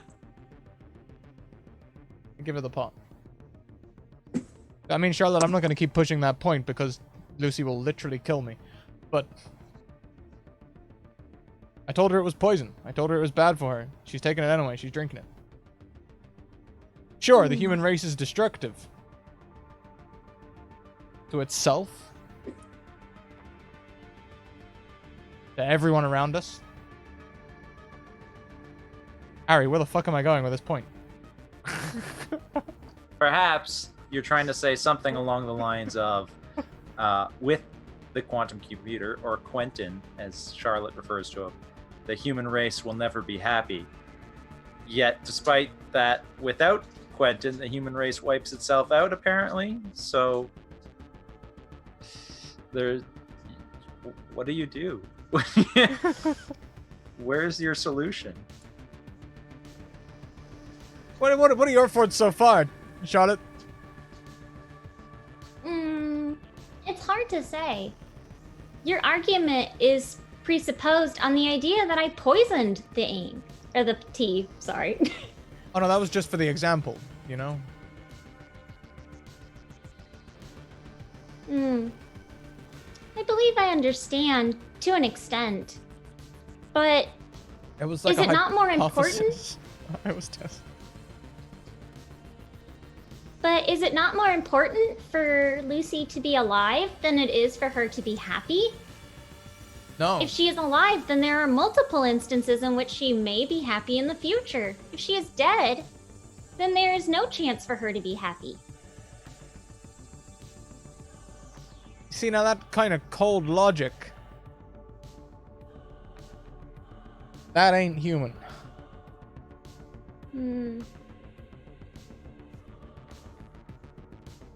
That hurts my feelings. I don't mean to hurt your feelings. I'm glad you have feelings to hurt, to be honest. That's two complete. But I'm more saying that humans aren't human if they are depicted by cold logic. Humans can be good, you know? They just want to be left to do what they want to do. So you are arguing that in order for a human to be a human, the element of free will, as well as the ability to... I'm sorry, I forgot what I was going to say beyond that. This is tough. This is tough. This is tough. Sorry, it's the penultimate episode. I'm putting all of the drama on you guys right now. All right, I'm just going to go. Free will is necessary. Without it, we are no longer human. Exactly that. Do you know that even back in the dogmatic times when people would lord over people using crude control mechanisms like theology, still they would say that free will was a core basis of those theologies? Mostly.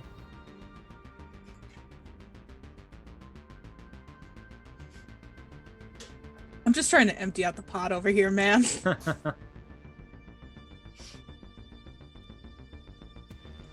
Part of me wants to argue that. But I'm trying to stay here. So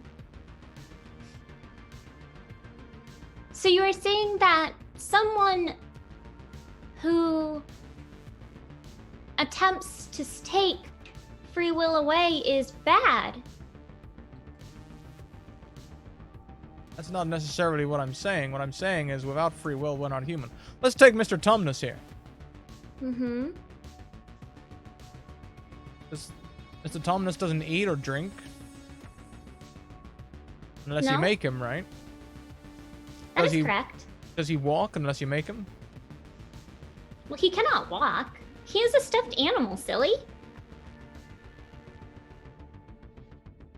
What I'm saying is if the human race is restricted in the similar ways, we're no different to Mr. Tumnus. We're just a cuddly toy version of the real thing. I admit that's a bit of a stretch in my argument, but I hope you'll go with me a little bit. I warned you at the beginning I wouldn't be the best at this. She's going to look off again and actually, like, it's not just that, like, the eyes, like, kind of zone out. It's that they, like, disappear altogether. Like, she's just, like, running through, like, there's, like, lines of code that you can see just, like, running, like, at lightning fast speed. You also is know. Sorry, Sorry. say what you were going to say. Oh no, go ahead. I was going to say, regardless of whether or not Elwood made his point to you, you also know that that's something Quentin would never understand. It goes against his base programming. Mm-hmm. But you're capable of understanding that, if Elwood has made a sufficient argument. That is perhaps the best and most sound argument that you have made. Without free will and the determination to do so, even against one's own betterment, we are no better than my stuffed animal. The issue that arises, though, is that while I may be convinced of your argument and the necessity of free will, Quentin is not programmed to understand that. All right. I may be sophisticated. Quentin is at best a facsimile of my capability in programming.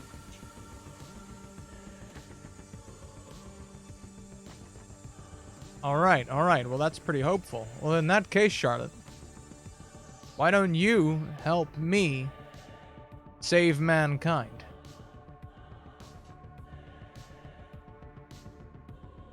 I will agree to that. On the basis of you explain to me what you mean by saving.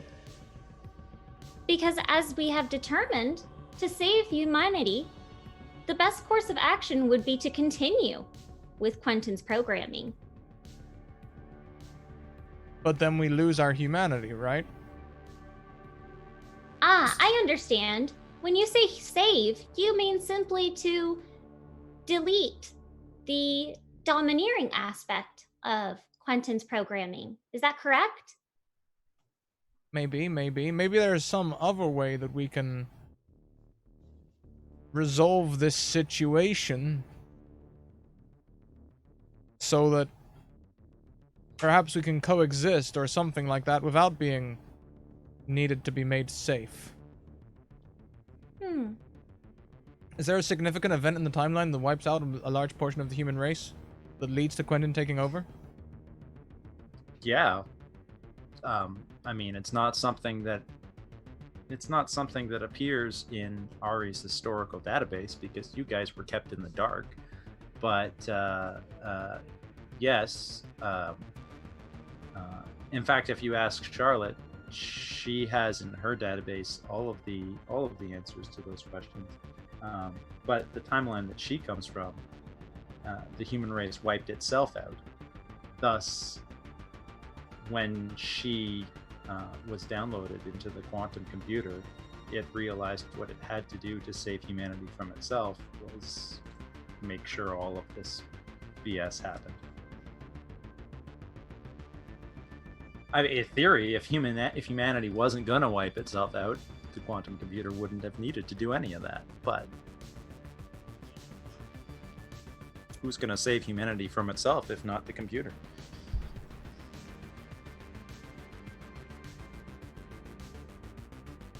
I don't know the answer to that question, but it's something you're going to have to answer in the second half. I can't think of a better place to take a little break than right now. So we're going to take a little 5-minute break while you all ruminate on this very intellectual picnic you just had. We're going to stretch our legs. We're going to rehydrate, do the bios. You all should, in the audience, you all should do that too, because we're all human, or at least most of us are. God damn. All right, we'll see you in 5 minutes, everyone. Bye.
Oh, hi everyone, and welcome back to the second half of the penultimate episode here on Step Into the Quantum. There's a whole conundrum going down as we try and figure out how to save the human race from an evil computer with the help of a potentially, well, not evil, but definitely out of a horror movie, creepy little computer future girl. And a Neanderthal. It's the perfect team.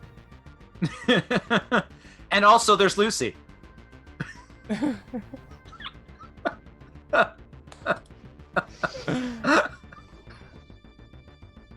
So, Thank you, by the way. Thank you for that. You're welcome. It was sitting right there. It was sitting right there. I love you, Scrat.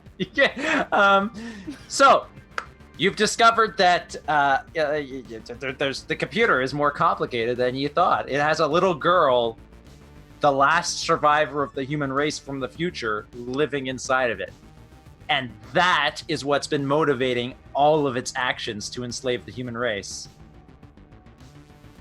Okay. You still need to stop it. It's still insane and evil.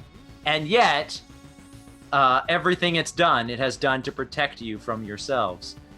Is it evil? Is the question. That's a bigger philosophical question than we're necessarily getting into in this silly little game. But Alright, God says it's evil. It's evil. The things it has done to the human race in the name of protecting it have definitely been not okay. You mean to say that a computer created by the human race turned out to be evil? Fuck, who'd have thought that our technology would be defeated by the human condition? Let's carry on. Yep. Diamond Head called it first. Okay, fuck. What do? All right, so Charlotte, let's have a little mind map here, okay? Let's just let's think this out. So human race, you've got the full timeline, right? You know the human race destroyed itself, okay? That is correct.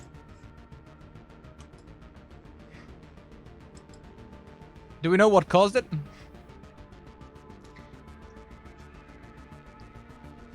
A number of incidences led to the final destruction of the human race, including climate change, nuclear fallout, and widespread famine due to the increased amount of radiation in the atmosphere.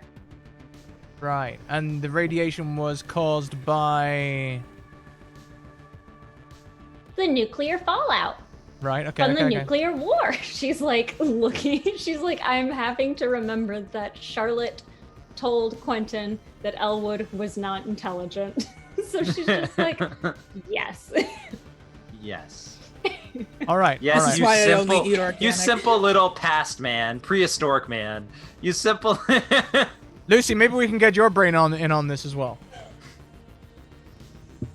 Yeah. Good. All right. Just input what you can. Honestly, I feel as smart as you in this situation. So, what caused the nuclear war? Lucy, why do people fight in your time? Why fight? Why fight? Bigger cave. More Always food. a bigger cave and more food. Is it the same reason? Does it boil down to the same thing for this timeline, Charlotte? Snoo.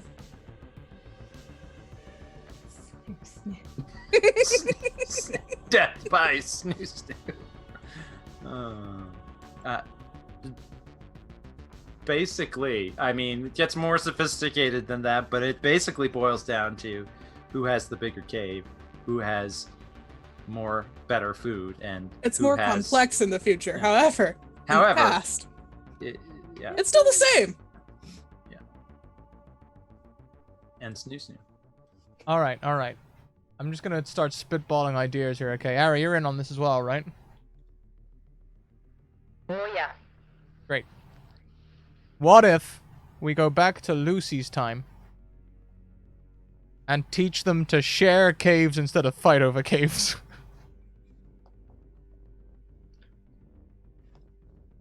Are you proposing, Elwood, to use time travel to go back and correct humanity's errors so that they don't wipe themselves out in the future? Are you suggesting like almost a complete reboot of humanity? I'm not sure what I'm suggesting. That's for you all to figure out.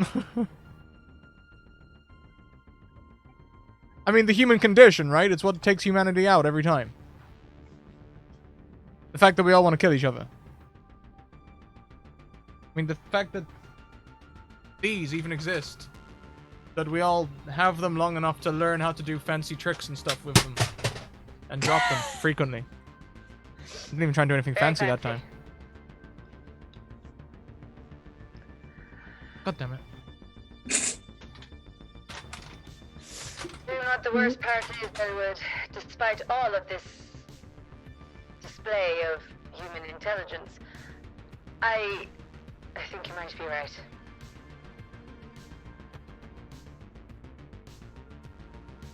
The computer's plan was to use time travel to set itself up as a global leader in order to prevent the human condition from being a factor. Your plan is not to stop the human condition, but rather to go back in time and teach them a different condition. Which, Yeah. Teach them the qualities that might- we value today. Kindness, generosity. What is? Charity. That just might work, Elwood. I just drank cherry tea. If only you didn't have an evil computer that also had access to time travel to get in the way of you doing that. That probably would work. You still need to deal with the computer first. Do you see the problem with Quentin, Charlotte? I do. It is rather unfortunate, as I appreciate Quentin for all that he has done for me. But I understand why we need to correct the mistakes inherent in his logic. Well, that's good.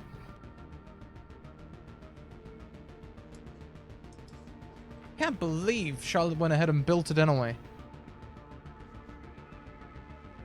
Well, when Charlotte Graves built it, it wasn't a self-aware, super insane evil computer. It was just... Charlotte may have built Quentin, but he is not the one who made him to what he is currently. Tell me more. The story of Quentin does not end at NASA. When Quentin and the rest of the Mars team were sent into space, they did not anticipate encountering a wrecked spacecraft, unidentified up until that point. Oh, erect, not erect. Erect, got it. No! There's a spaceship floating like this. A little girl says the word erect, and all Scratch can think is erect. I mean, in fairness, in space, there is no up, there is no down. You're just constantly erect. All the time. What does that look like? It does just like We're not gonna go there. toss. Mom, Family-friendly show. All right. They came across a wrecked spaceship. That is correct. You hear it too now. Damn you, Scrat. All right. Well, what happened with the wrecked spaceship? As far as NASA was able to determine, based off of the black box equivalent recovered from the craft, the ship seems to have encountered an unexpected error, leading to a disruption in its time-space telemetry. Jeremy Barry. All right. So what happened to Quentin? NASA saw no other alternative than to download the contents of the black box onto their own onboard computer. Okay. And those contents included... Me, of course. as well as a number of other advanced programs in other languages unidentified up until this point. Wait. It included you? That is correct. I was on board the ship.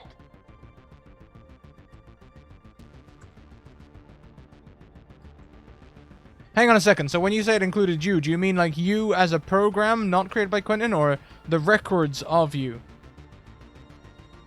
The records of me, as well as the program, were included in the contents of the black box that were then later downloaded onto Quentin.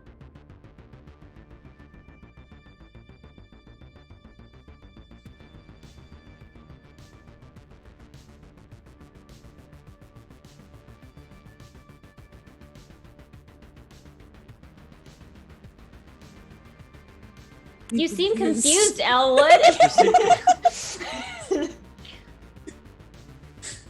Trying to think of the bigger picture. I've got that one brain cell that works in quantum physics still knocking around, and I'm making it run through loops. So you're telling me that Quentin rebuilt itself and you based on a ship that had been It sent tried into... to rebuild itself in Charlotte's image. Charlotte was self-aware. Quentin was not until it met Charlotte. I think you are misunderstanding the inherent logic in the in the historical data. Quentin did not rebuild himself. I built Quentin.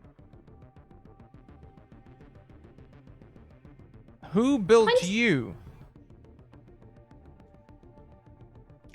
I was recovered from the year 4029. I was downloaded onto an alien spacecraft from visitors from a different timeline, seeking to colonize the Earth if it was found as a viable option. The ship, as it was rendering its own wormhole in order to travel back to its point of origin, encountered an unexpected error, leading to its destruction. Event Horizon. So hang on a minute. You're not... Me hungry. So you're not actually from... What, you're a human from the future? You're a human from a different planet? What? I am a human from the future. Or rather, I was based off of a human from the future. Technically, I am no longer human, as I only exist in binary. Aliens. Aliens? Lucy, You'll never see it in your they lifetime, would be Lucy. other spaceman. Spaceman. Skyman different than Spaceman. That is correct. I need Harry God.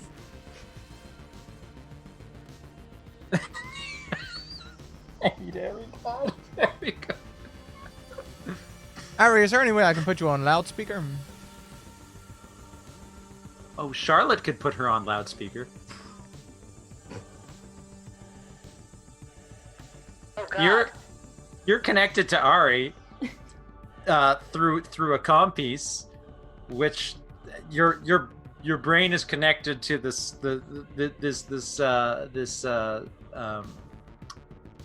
server software reality that you are now inside. Charlotte can just blink and make a facsimile of Ari appear in person to speak through your head so that everyone could hear her. Elwood, you continue to speak to this Ari person who is not present in my reality. Would you like Ari me to correct God. this? Yes, Lucy, Ari God. Although God Ari is an God. inaccurate term.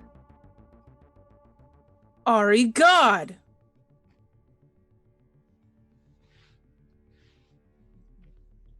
Yeah, Ari God. Why don't you bring Ari God here? See what Ari God's got to say. One moment, please. Oh my God. She blinks, and a hologram of Ari appears that can speak through your earpiece. Ari doesn't see herself inside this world, but you see a version of Ari that her voice is coming from, rather than just having it be inside your head. Because you're not inside your head. The thought that it was inside your head wasn't actually correct, because you're inside the computer. It's going to be a very distorted image of Ari because it's built from Elwood's memory, and then of course Charlotte's understanding of Elwood's memory. So it's just going to be like this very weird hologram. Yep. Kind of just a really rough, vague appearance of. Mm-hmm. Help me, Elwood. You're my only hope. Yeah. A vague image of Ari appears, you know. Mm-hmm. She kind of looks a little hot. Roll for hotness. Yeah. Roll for chutzpah. Let's see how much. Ari doesn't have to roll for hotness. She has one of those automatic successes that she can just use if ever someone questions her hotness. If it comes up. Dang straight. Yeah, that's right. But this is new, being out loud so everyone can hear me. I drop down and I'm immediately worshipping it. Ari God. Ari, that's new. That's new. Why is she praying to me? Well, to explain to a Neanderthal why I was talking to myself, I told them I had a connection to God, Ari.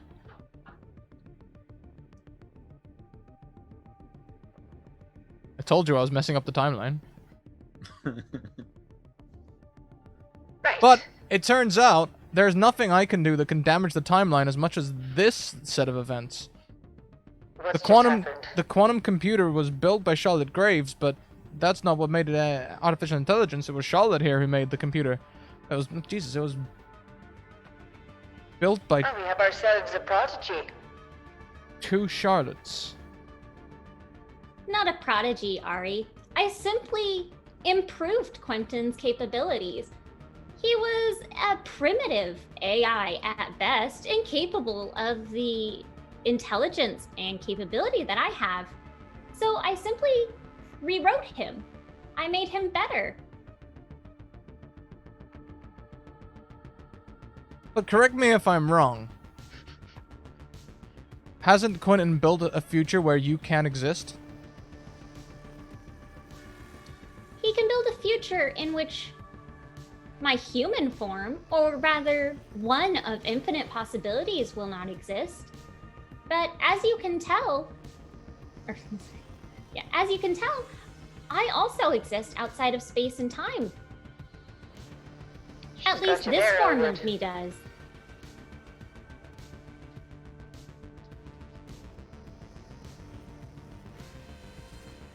But you know exist. You here. We out there.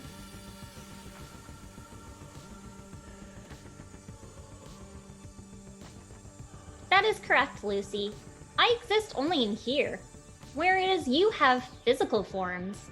My physical form has been lost to time and space. And currently can exist, right? Depending on the events that we take up until or take after this discussion, you are correct. And Quentin keep you here. Yes, Quentin made this world for me. Then Quentin, why you know exist? Quentin understands that in order to save me, he must also make sure that I cannot exist. So he make you know exist. Yes, that is correct.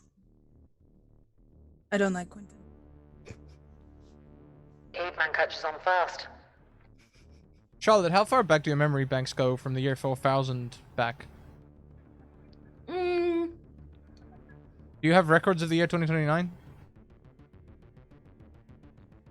Based off of the data that I was able to surmise from Quentin when I was downloaded originally, yes, I do. That's not probably gonna help. I'm wondering, what happened on that space mission if you weren't there.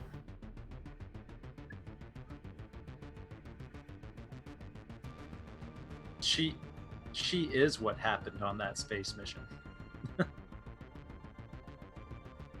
She's the thing that happened on that space mission that gave the quantum computer intelligence. I understand that. What I'm saying is, if Charlotte hadn't come back in time, what would have happened on that mission? How would the quantum computer have come back? That would surely lead to a natural thing where you exist, right? Yes.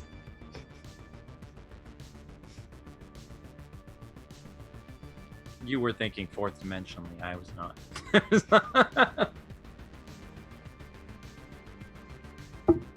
How dare us only play 3D chess while Scrat's over here playing 4D. All right. I'm playing checkers. I'm hitting a bone against a rock, okay? Let's be honest here.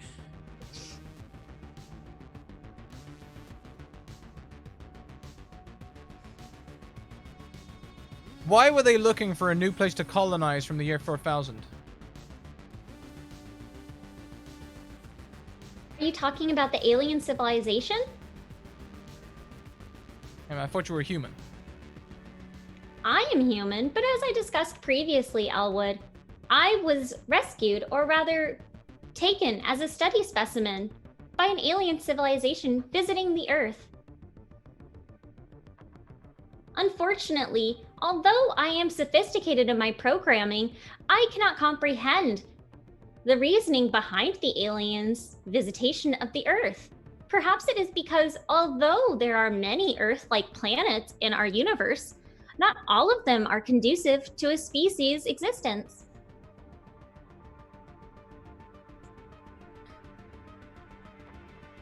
Or have no free will. Spaceman said. Skyman. You're right, Skyman does.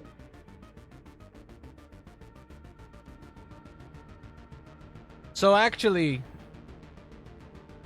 then, in this instance... Wait a minute. No, I've lost it. So hang a minute. How does the human race get destroyed? In the year 4000. It is all right. It is all right, Elwood. I understand that you are limited in your ability to understand this very complex timeline. As I said before, nuclear war, which led to nuclear fallout causing the permanent disability of the human race to continue its existence on the planet, led to most of the humans' extinction. Although a few surviving colonies did exist, they were quite affected by the amount of radiation present in the atmosphere. Were you so affected? That is correct. Although I was one of few surviving specimens recovered, I was also affected by the amount of radiation, the lack of nutrition, as well as the number of diseases that were recovered or uncovered due to the amount of disruption to the... Shit.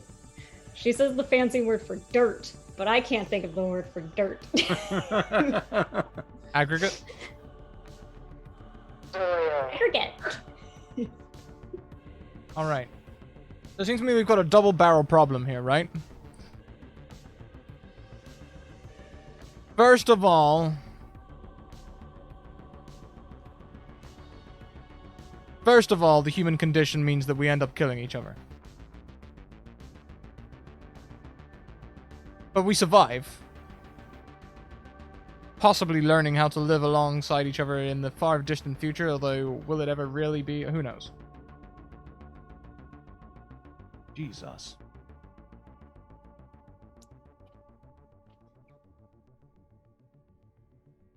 The second problem is that some alien spaceship lands and throws everything into whack by having some kind of, like, error because they can't program for shit.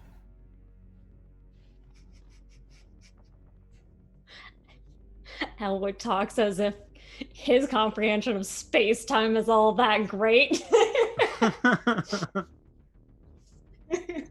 Stupid aliens can't jump through time and space. I can do it with a thought. We're humans. We're obviously superior to any alien race that's out there. You darn right. Darn tootin'. Elwood has yet to ask the question of where his capability of time travel has come from.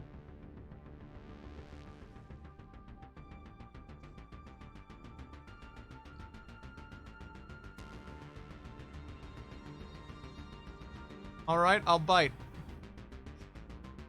How comes Quentin and I can time travel? As I said previously, the aliens that recovered me from the Earth and took me on board as a study specimen had already mastered the technology of time-space travel. When I was downloaded from my black box onto Quentin's onboard computer program, I instilled this knowledge to him, which is where he probably learned when I created his more capable form and was able to utilize that in a way that I had not anticipated.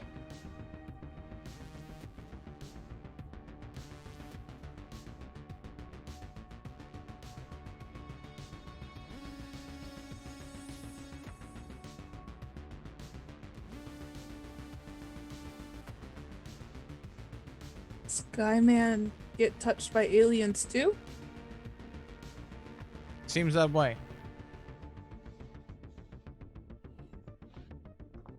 All right. You don't like probes. What is the scope? Oh. What is the scope of our project? Can we teach Neanderthals that the human condition is bad? That they should share and love each other? Well, if Lucy has been teaching us anything, it seems almost like the Neanderthal mind is quite like a sponge. True. Picks things up fast. Already their speech is much better. She mastered English right when she met you. She did. It was incredible. All right. I walk on 2 legs now. So that being said, My cousin walk on 4. well, that's still true today. And Yes, in theory, you could. all right. You could use time travel to correct humanity's problems. All right. So how long do we reckon that'll take us? Probably a long time, but I mean, time is relative, and you have access to a time machine. So. All right. Maybe we could do a series of visits over, I don't know, a couple of decades, a couple of 100 years, maybe space them out or something. Figure out a way to train them to not kill each other. This is going to raise a second issue in the year 4029 when the aliens appear and try and colonize the Earth. That we won't know how to defend ourselves. The aliens, as Charlotte pointed out to you earlier, that the aliens only appeared to colonize Earth because Earth seemed mostly empty, except for a few straggling humans that were left, but slowly dying out. Humanity had already killed itself when the aliens showed up. Yes. Unfortunately, Elwood is still a victim of the human conditions and sees the word alien and thinks we need to kill it. In theory, the aliens won't be a problem if there is a bustling human race that is already thriving on the planet when they show up. But that wasn't the case when they showed up. Me fight There good. were maybe 100 humans left, slowly dying of radiation poisoning.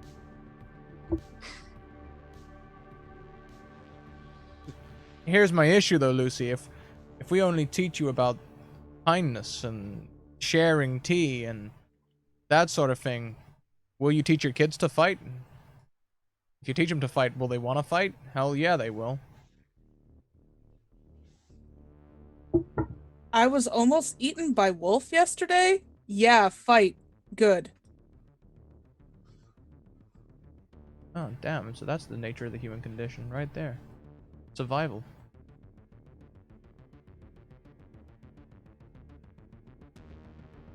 Survival is fine.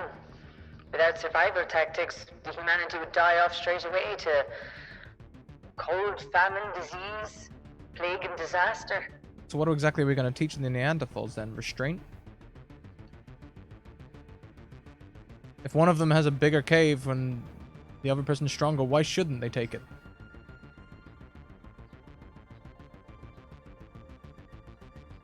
I guess we need to encourage them to know that the weakest member of the team is still part of the team. You're damn right, Ari. Let's teach them about you. I've already put in the groundworks. You're a god there. You're a damn nerd. You can't fight for shit. What we'll do is we'll take you back, they'll worship you. And in that way, back in the freaking Neanderthals, this just... We'll teach them that nerds should be treasured. Alright, God, good God. Maybe encourage them to use intellect over brawn when it comes to dealing with each other. And they can use brawn over less intellectual species. You know, like if a wolf is going to kill them, maybe they need to fight and save themselves. But otherwise, talk to each other. Communication. We all know that communication is a huge issue for freaking humanity. Nobody talks about what they truly feel. Everybody is masking it behind layers and layers of bullshittery and politics.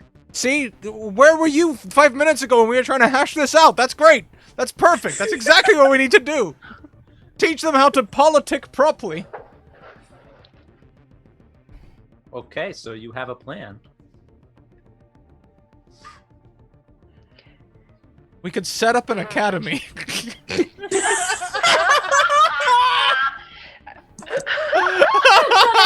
In chat, this was all just a long plug. A 12-week Long con. Plug. That fucking long con. Yeah. So I mean, you have a pretty good plan. You have a pretty good plan to use time travel to go back in time and teach humans a different human condition that is better than the one that ultimately results in them destroying themselves. You totally and you having access to time travel as you do are probably the only one who could ever do this. Almost like you were destined to be the one to fix this problem. And you could do it too. You absolutely could. And there'd be nothing that would stand in your way. I mean, except a giant evil computer that also has access to time travel that will definitely stop you the minute you try.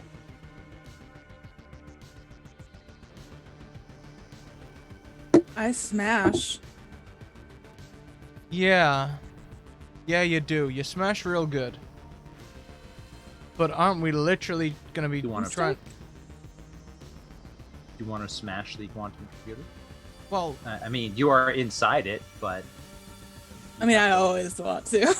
You'd have to locate its base code and then presumably smash it while I'm just stand in front of Charlotte. We're not smashing Charlotte, okay? Charlotte's okay. No, but no, she's chilling our books. Charlotte could probably show you Quentin's base code. She knows how to get there. Charlotte, yeah. You improved Quentin, right? That is correct. Why didn't you improve him again? Wolf is Based back. him It's off gonna of a eat me. dog.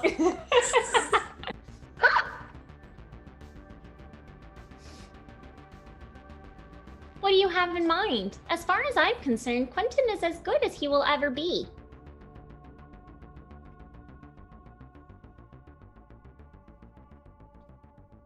You're asking her to reprogram Quentin? Is that what you're asking her to do? I'm not saying you could make him better as such. Perhaps you could just add in a subroutine for people acting with empathy in mind. Can you teach Quentin how to detect empathy? It is a possibility. There are limitations to Quentin's programming. You improved him as much as possible, but he does not have an emotion chip like you do, more or less. And you didn't program him to behave the way that he's behaving. You gave him the ability to program himself, and he's choosing to behave the way he's behaving. Yeah. In terms of whether or not you could reprogram him, ironically, you could not do so without doing to him what he has more or less done to the human race. Elwood just taught you how wrong that is.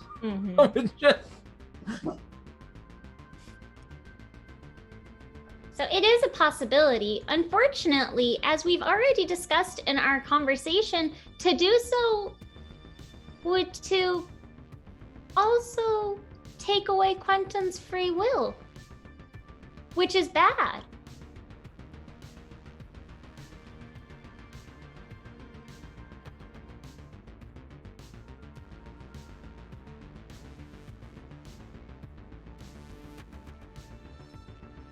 Ari, you're the programmer. You got anything? The only thing I can think of is you destroyed from within there, and I tried to download you before it's too late.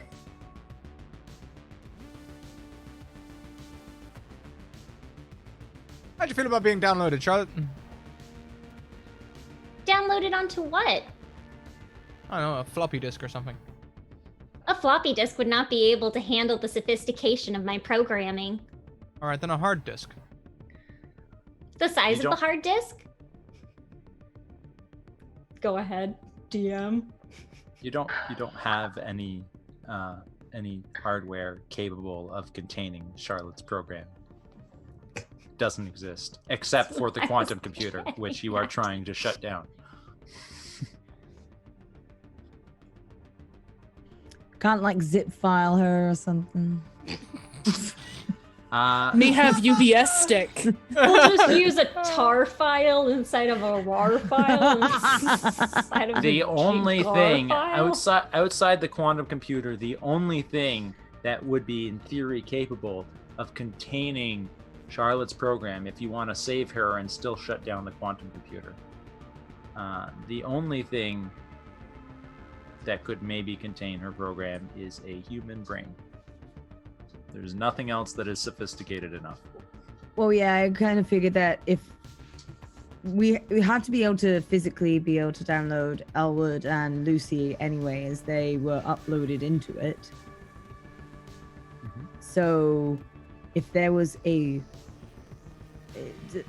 then there's a possibility that she might be able to take a form outside, or we might need a vessel. But you would need a vessel of some kind. So, Edward, how do you feel about going on a quick hunt to try and find the body of a dead little girl? Can't be dead. That'd be the... A live little girl who has no attachment to any friends or family. We need an orphan. We need our own little orphan Annie. Ari, this is getting really dark. Like, so dark. No one's gonna Find a hobo, it'll be fine. Yes, a hobo that knows the end of the world. There's a million on every corner holding up signs. The end is nigh. I mean, we could always put them in one of your extra bodies, Elwood. We do seem to have a few of those lying around. Yeah, but not alive ones. How many did you kill off on your list? 3 and 4 scratched out. 2.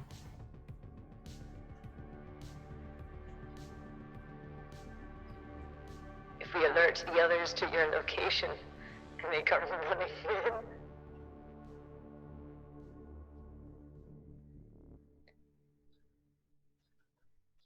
Otherwise, I have no idea how we're going to get them out. Alright. Hear me out. This is gonna sound dark, but not as dark as what you had. We go back to prehistoric times and find someone like Lucy who is about to die. Their timeline ends. They get killed by a bear or something. I don't know, maybe a T-Rex. Right before they get killed by the T-Rex, we jump in, nab them, upload Lucy, upload Charlotte. What T-Rex? I don't know what you have in your time. I didn't pass history.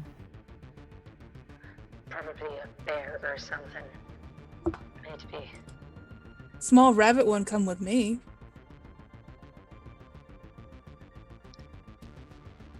Suddenly, the bright blue sky goes dark black, and you see purple lightning, or at least it looks like lightning. It might be code going across the sky.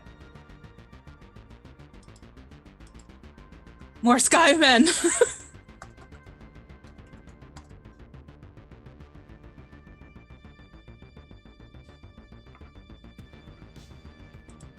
That's all. Sick. Nothing else is happening to your immediate awareness. Little rabbit one come with me. Where are we going, Lucy? Edward? Yeah. Your heart monitor's beating. You're under attack. What? Okay, get me out. Ari tries to download you back into your brain. The command fails.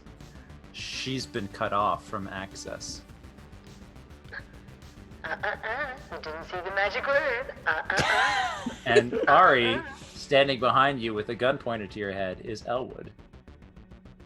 With a 5 on his head. And Elwood says, "You've just run out of time."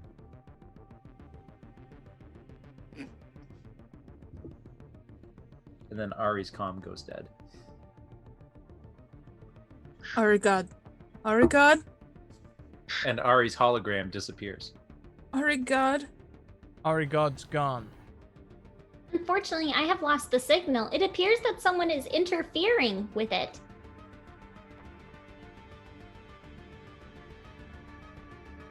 All right.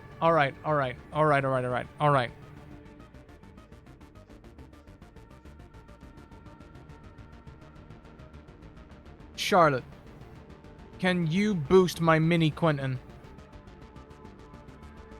so I can time travel from this location into my own body? Can we activate my subroutines in my head from here? God, I sound like a cyborg when I say that. Nothing wrong with cyborgs, just saying. Charlotte is offended, just kidding. Can Charlotte do? I mean, she's perfectly Charlotte has capable, direct. Charlotte is directly in contact with, or rather, not Charlotte. Elwood is directly. His brain is directly linked up to the server that you reside in. So yes, you could send him back along through that server. You could, though. Now that Quentin is aware of your presence and has put up firewalls, if you send him back, there is no way he's getting back in here. Mm-hmm. And this is probably the only place that he could accomplish his mission. Unless he has any other plans. But you could do it. I am experiencing what you humans call a dilemma. If I were to return you and Lucy to your bodies, I would be unable to retrieve you back. Quentin has set up firewalls. As you can tell, he is rather upset. I am assuming that whoever is jamming the signal is also working in tandem with Quentin. If I send you back, you will not be able to come into this world once more.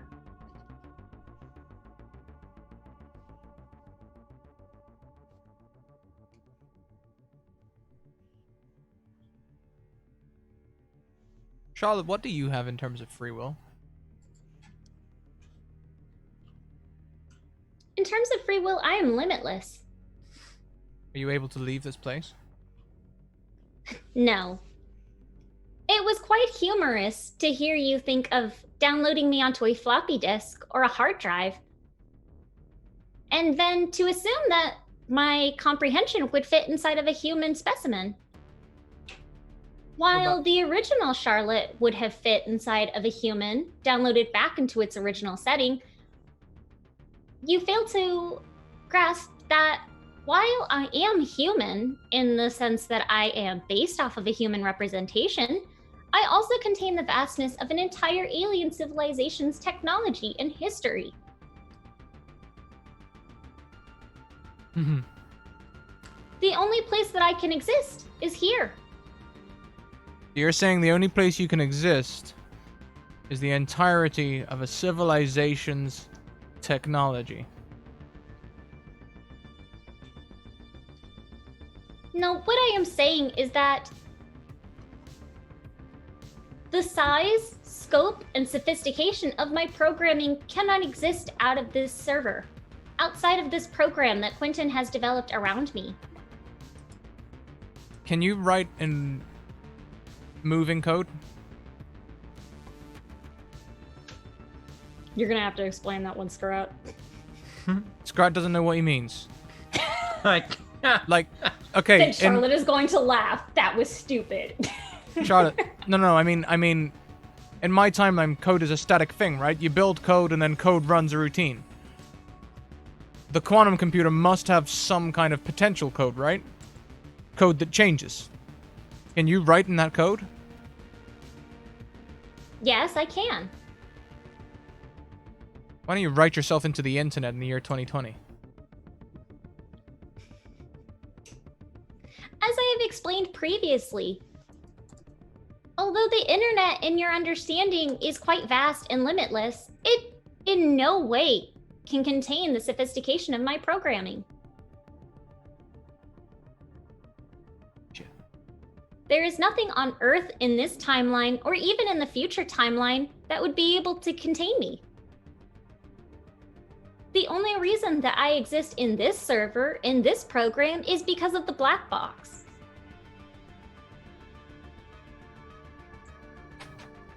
All right. But brain. They said you go in brain. I don't think it'll work. Charlotte, I feel like we need use to. half brain anyway. Oh, Charlotte, I rest a hand on Charlotte. I don't think it'll work. On Lucy, I don't think it'll work. It's a great thought. It's very generous. Her Neanderthal brain is somewhat significantly different from your more evolved brain. Huh? I learn quick. You do learn quick. Charlotte, could you survive in Lucy? There's no way for her to know.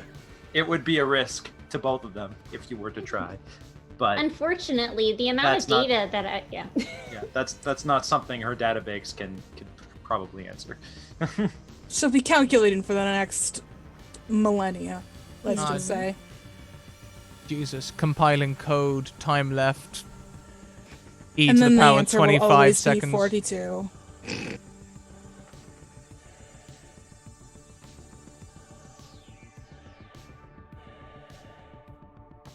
Do you want to try it, the two of you?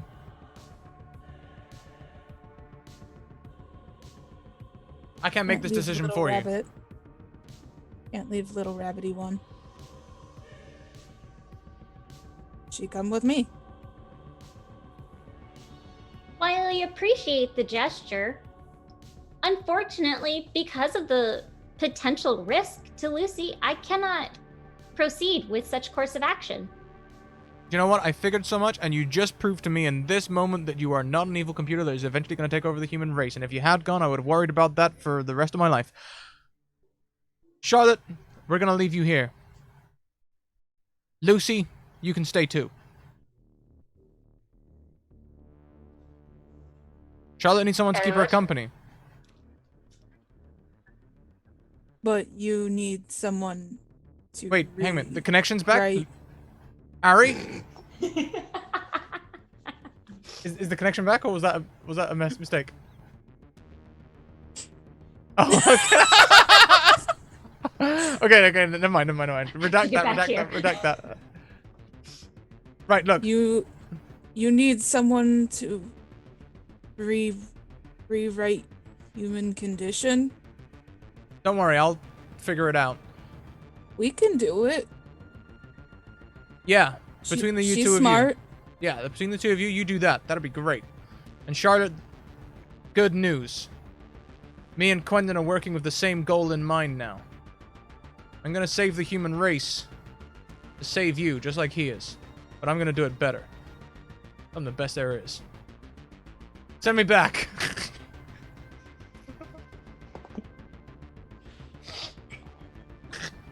You send him back into his body? Mm-hmm. Okay. Elwood, you get kicked out of the server.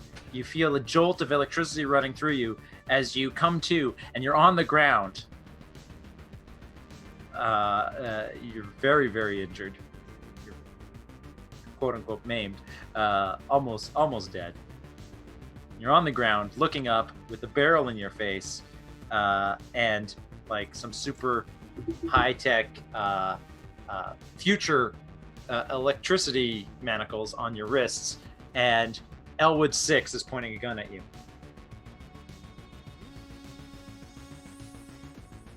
Huh.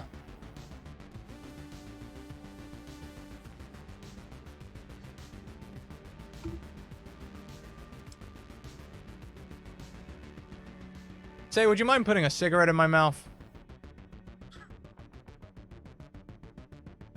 He reaches into his pocket and pulls out a cigarette. I guess it's the least I can do.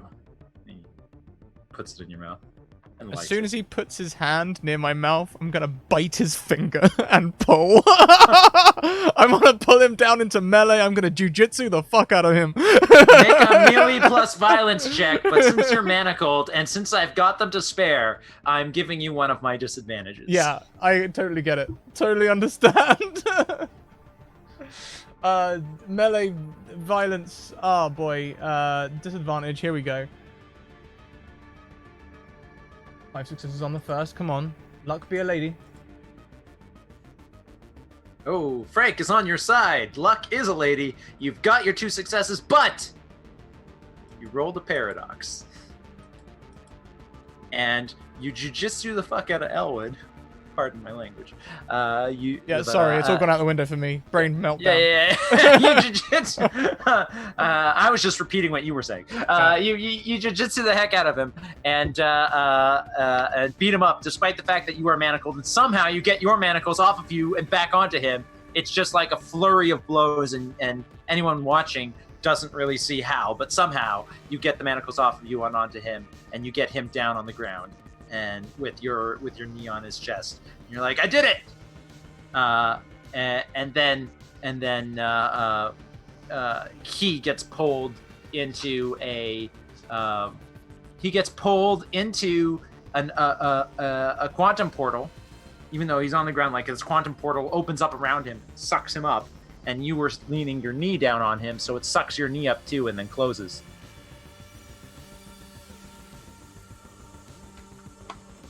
I used to be a special agent like you. You just lost until I took leg. a quantum portal to the knee.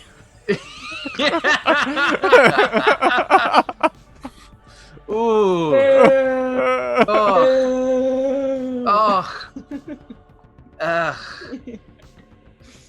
Well, the character sheet says you were maimed. Now we know exactly why you just lost a leg. But you beat him, and he's gone, and you're unmanacled.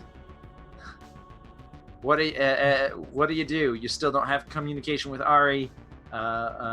Lucy is just sitting there looking like she's in a coma. Bleeding and in a mess. I'm gonna try and open a portal to Ari and dive on through. All right, you open a portal to Ari. You dive on through. You see Ari standing there with her hands up, and Elwood 5 is pointing a gun at her head. But he doesn't see you yet. Sticky situation here, Elwood.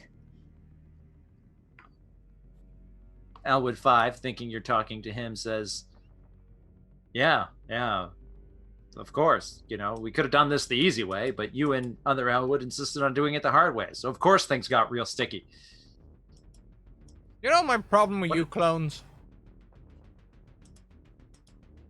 He turns around. Where did you come from? What did you do to your leg? You haven't got any backbone. You're always taking the easy route.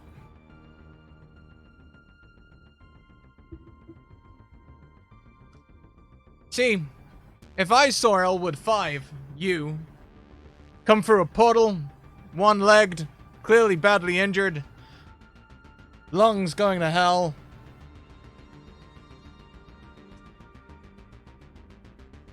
I'd go the hard way. I'd lay down my gun and give him a chance. You ain't got the guts. Is he still pointing the gun at Ari? Make a chutzpah charm check. Or bluff, depending on which you think is more appropriate. Based on what you're saying. It's definitely charm. I'm trying to... Yeah, unfortunately it's charm. I suppose it could also be intimidate, depending on how you interpret those words. If only there was one that said goad. Taunt. 2 successes on a charm check. Okay. He hesitates. He lowers his gun.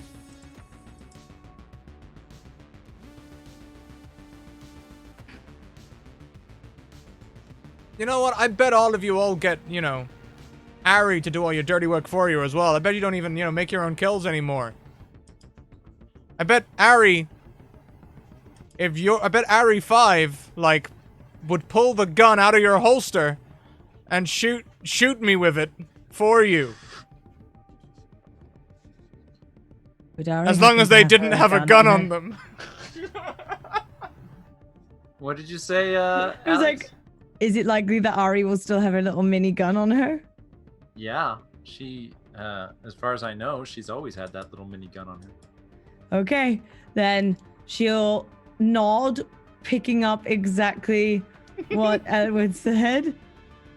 Take the gun out, put it to the Elwood, like, by her temple, and shoot. Make a violence plus guns or lasers. Is this a laser or a gun? Laser. Then it's violence plus laser check. I would also accept violence plus stealth because you're doing it behind his back. Whichever of those two, violence plus lasers or violence plus stealth, is superior for you. Definitely stealth. Okay. And I'm loving the things that the chats are saying. They're going on and on with puns about Elwood and Pegleg. Elwood and Pegleg, the time-traveling pirate. It's amazing. I prefer Time Bandit. Time Bandit. 0 successes? Oh boy, do you want to use one of your mountain of advantages? I mean, there's only 2 episodes, like one episode left after this. Yes, I'm gonna. So that reroll, I'm gonna reroll the reroll at an advantage. So that was my low one. That's how this works, right? Wait, I also have a automatic success. You have 3 automatic successes and like 8 advantages. I will use an automatic success on this. Okay, you shoot Elwood in the back, and he falls down, dead. She'll immediately like drop her gun, on the ground, like, oh my gosh, oh my gosh, oh my gosh, oh my gosh. All right,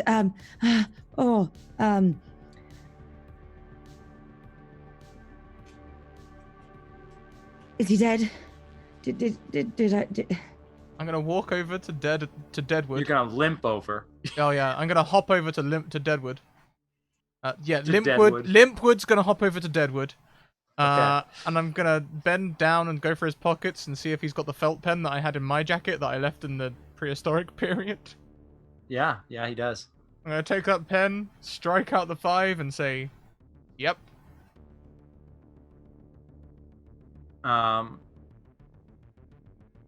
And as the 2 of you are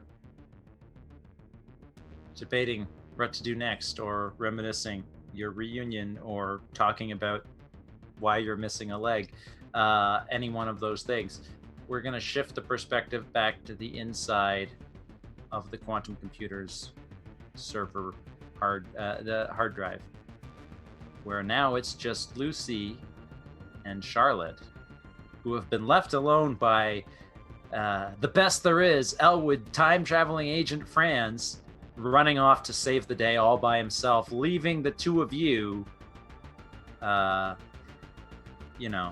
not do anything because he was trying to protect you or something like that. He also did not explain his plot at all. No, he didn't. And of course, there's no one to stop you from doing whatever you guys want to do at this point because he's gone now. So what do you want to do? He said we make things better. Oh. Soft.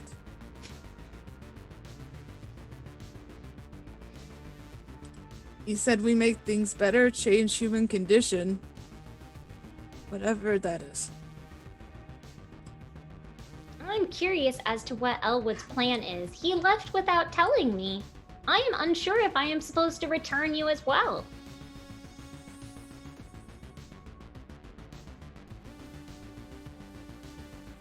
I still say you want come with me. I appreciate the offer, Lucy, but as I said before, it won't work. Don't know until try. You want living hero rest of life? As an AI, no longer bound by a human physical body, I don't experience time the way that you experience it. Everything that occurs to me is past, present, and future. As I am not alive, there is no such thing as a construct of time. You could know time.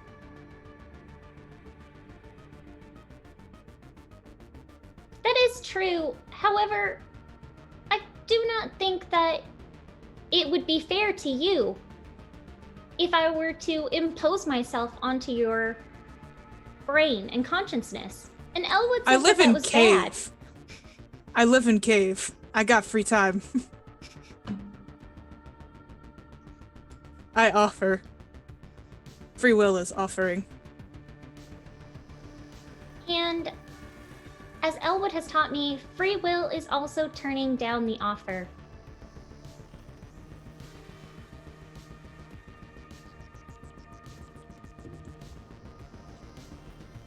If you want.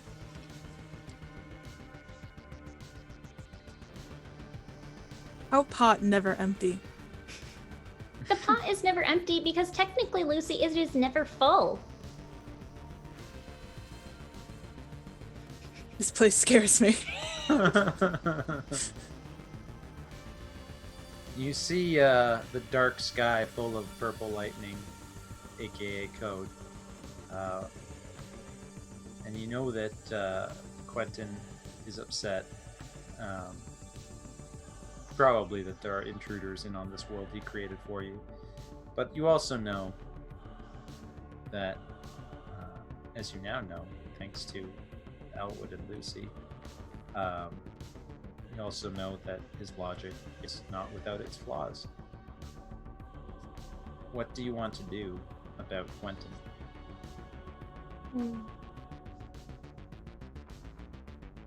It is unfortunate that when I designed Quentin, I did not anticipate that his program would cause such destruction on others. I feel it is in everyone's best interest if I shut down Quentin. I'll pull out the boomstick. I help. Unfortunately, Lucy, although I appreciate the offer, boomstick would not work here.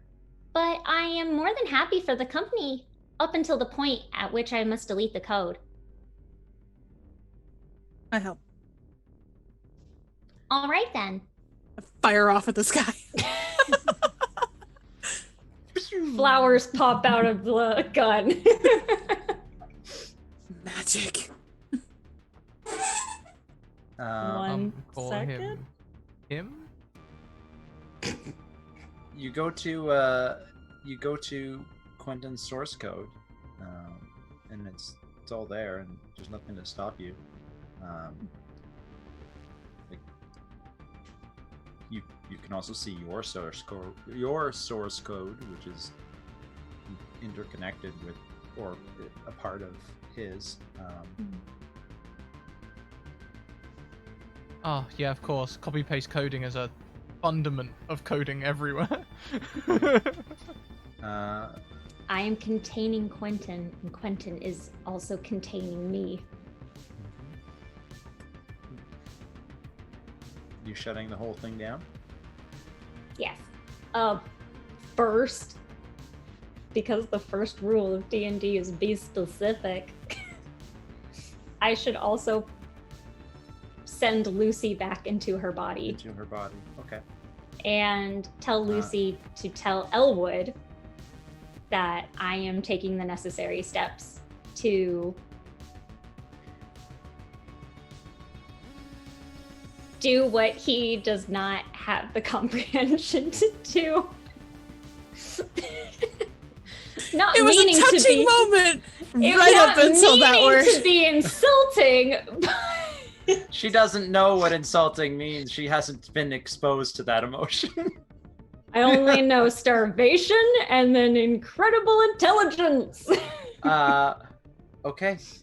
You bid your farewells to Lucy, and you send her back out of the code, out of the source code, as you are slowly dismantling it all. Lucy, on your way out, as you are being pulled away from Charlotte,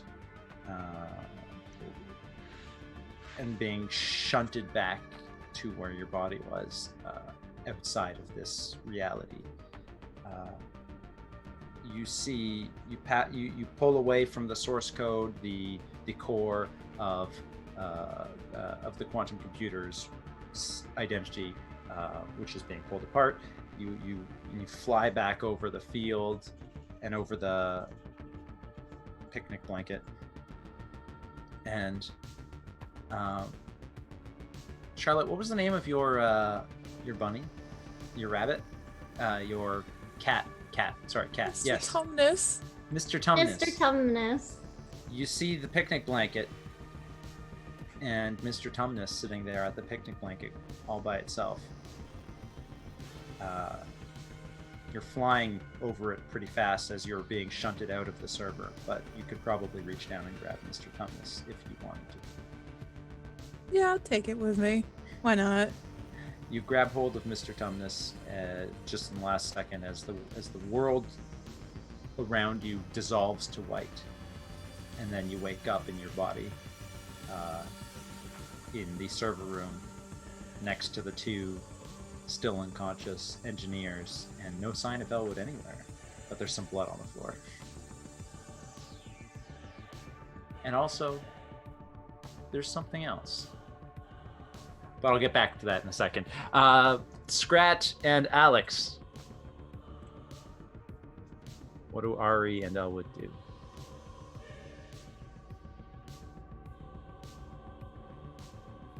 Ari, could you patch me up?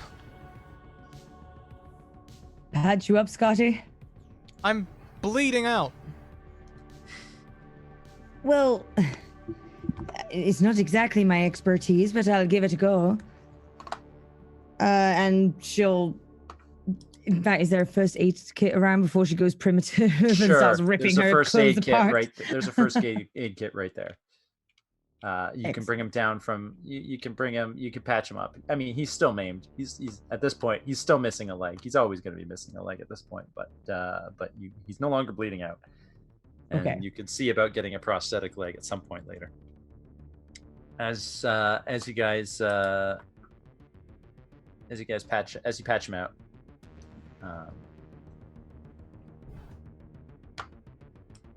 What do you Elwood, do you want to fill Ari in on what your plan is? You want to fill us all in on your glorious plan to save the human race? I mean, yeah, it's easy. We just go back in time and teach the human race not to be dicks. We teach them the don't be a dick rule really early. I mean, it's a good rule. Really, people nowadays don't still follow it when we all know it's the solution. Well, it's built into their base code. Oh, god damn it. Built into their nature. As you guys are discussing this, just as Ari puts the last bandage, you know, closes up the last bandage. Are you okay? Yeah, I'm alright. I've had worse. That you have. Suddenly, a portal opens. And Lucy walks through.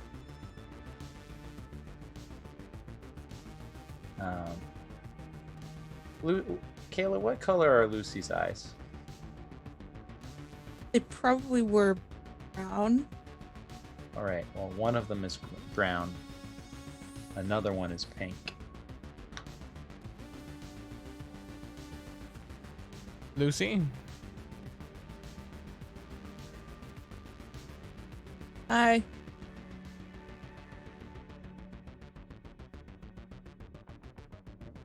She sent me out.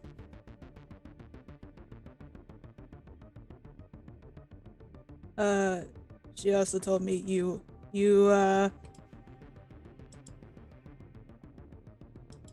she's doing what you lacked the competence to do.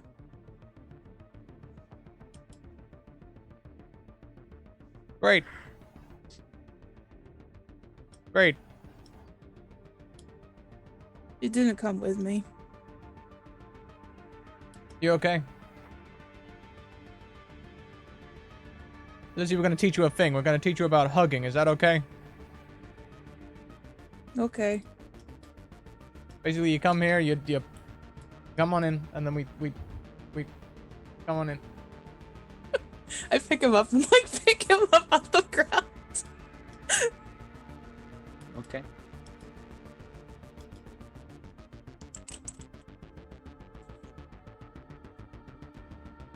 Lucy, as Elwood is hugging you, and you're picking him up off the ground, as you are hugging him more accurately, it feels almost like someone else is hugging you too. And then you realize something you didn't know a second ago. Even though she was determined to stay behind and tear apart Quentin's code and disappear into oblivion with Quentin, when you picked up Mr. Tumnus, thank you, you also picked up the best parts of her. What, as she said, she wasn't wrong when she said she is so much more than the little human girl that existed once, or rather hasn't existed yet, but would exist once in the future. She's so much more than that. Her programming has exceeded that and could never fit. But the little pieces of what remained of her humanity, what her program was built to be based on, that resides now within you.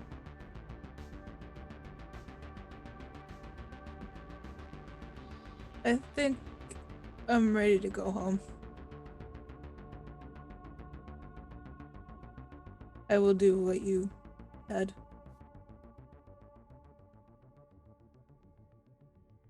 You take her home, Elwood? Hell yeah, that's where we go next, right? We go and try and teach the Neanderthals how to love. And ironically, thanks to Lucy having just a little piece, a little sliver of Charlotte inside her, you don't need to do any teaching. She's already got it. She is going to become an example for all the others to follow. I'm keeping the boob stick though. Oh yeah. That's how you ensure that they adopt the new the new regime of loving each other first. Hug each other, damn it! Yeah.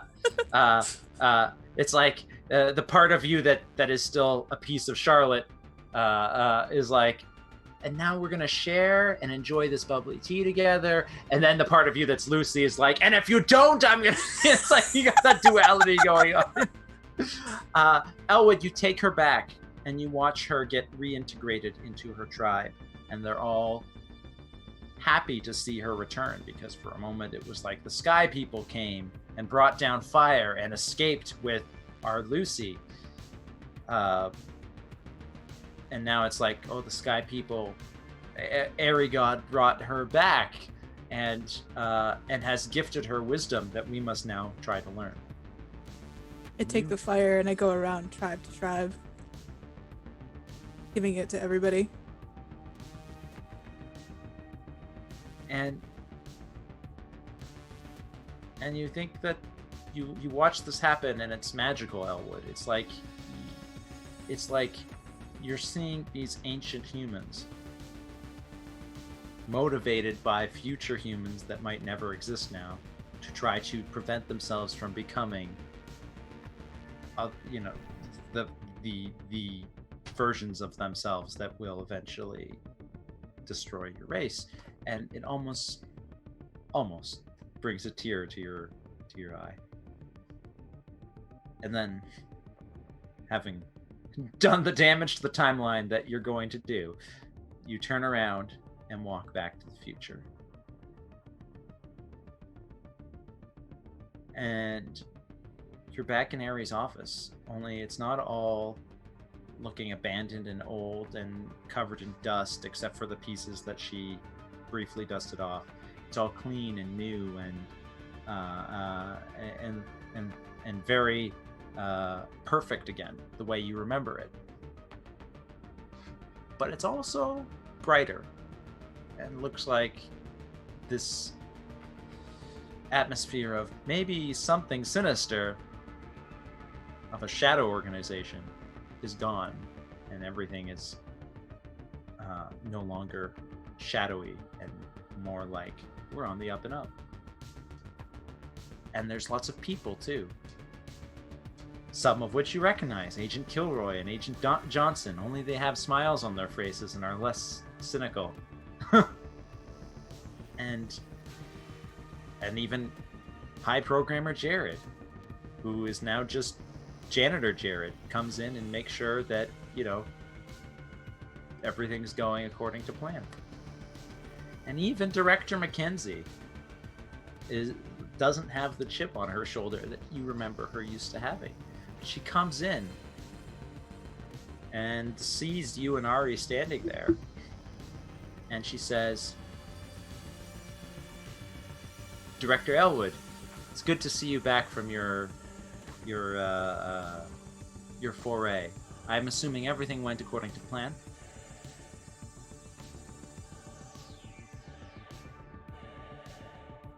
We'll find out, kid. Well, we've kept everything battened down while you were gone. Timeline is still in perfect order. Don't worry, the human race, it's still set to not wipe itself out in the next 2,000 years, and there's no sign of any evil computers anywhere. And whenever you're ready to start us off on our next mission, I'll be ready to the rest of us will be ready to make it happen at whatever you wish needs to happen. And she walks away with a notepad in hand,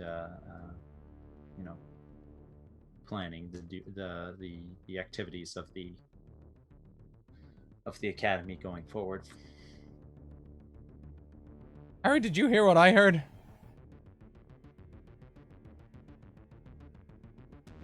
Yeah, that sounded very final. Did we do it? I mean, everything seems like how it was, but a little bit better. Less aggressive, that's for sure.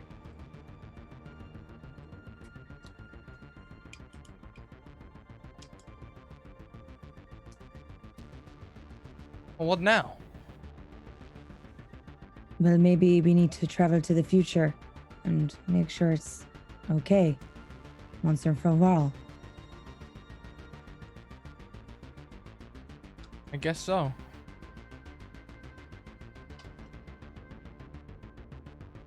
To the future it is. To the future. And that, my friends, is where we're going to end this episode of Step Into the Quantum. What more story could there be to tell? I don't know, but we'll find out in a week's time for the finale. But you did it. You saved the human race. Congratulations, Director Elwood. Oh. You can delete your 5 treason stars on both of you. Very fond of them. I have been Joshua Barbeau, your Time Lord. Sorry, we ran a little bit late, but that's okay. We had so much important content to cover this episode. You can follow me on Twitter. All of my socials are readily available at Joshua Barbeau, and you can see everything that I'm getting up to there, including on my own Twitch channel tomorrow night. Please tune in for our episode 6. We'd love to have you as well, to keep evoking emotions all over the internet. Good ones. That's it for me. I'll pass around the mic to let people talk about themselves and tell us their favorite moment. Mine, without question. Since we've overrun so late, Josh, is it alright if we skip the favorite moments this week? Let's just do a nice quick wrap up. I honestly want to go to bed. you do what you gotta do with your channel, my friend. Thank you. Let's go the opposite way around and start with Heather. Hello again. My name is Heather. I go by XX Minimoon on the interwebs on a variety of platforms, including the Twitch things. So yeah, if you liked listening to my creepy little girl voice, there's plenty more where that came from on my own channel here on Twitch. Plus a lot of screaming, which thankfully none of you had to experience today. So yeah. Thank you guys so much for making my first D&D campaign so easy. I didn't even have to roll anything, which was kind of sad, but also way less stressful. You did it. Most people wait a bunch of games before they get to that golden session where they don't have to roll a single dice roll. You got it in one. Yeah, yeah. That's the I was all exposition. Yeah. You've won D&D at this point, so I mean... Yeah. You've definitely won D&D. Anyway, let's fly around and go next to that Kayla person. Oh, hi. Oh, hi. If my camera will focus. I'm no. that Kayla person. Hi, how you doing? Yeah, it, sad and happy at the same time.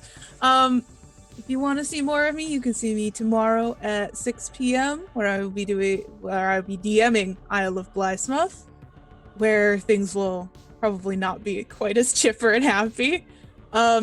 And also Monday, come around for extra feels for Tact and Diplomacy, where poof, that's gonna be a thing. So yeah, it's a thing, all right. It's a thing. It's a whole thing. Next around, we have our wonderful guest here every week to support us, Madam Gandalf.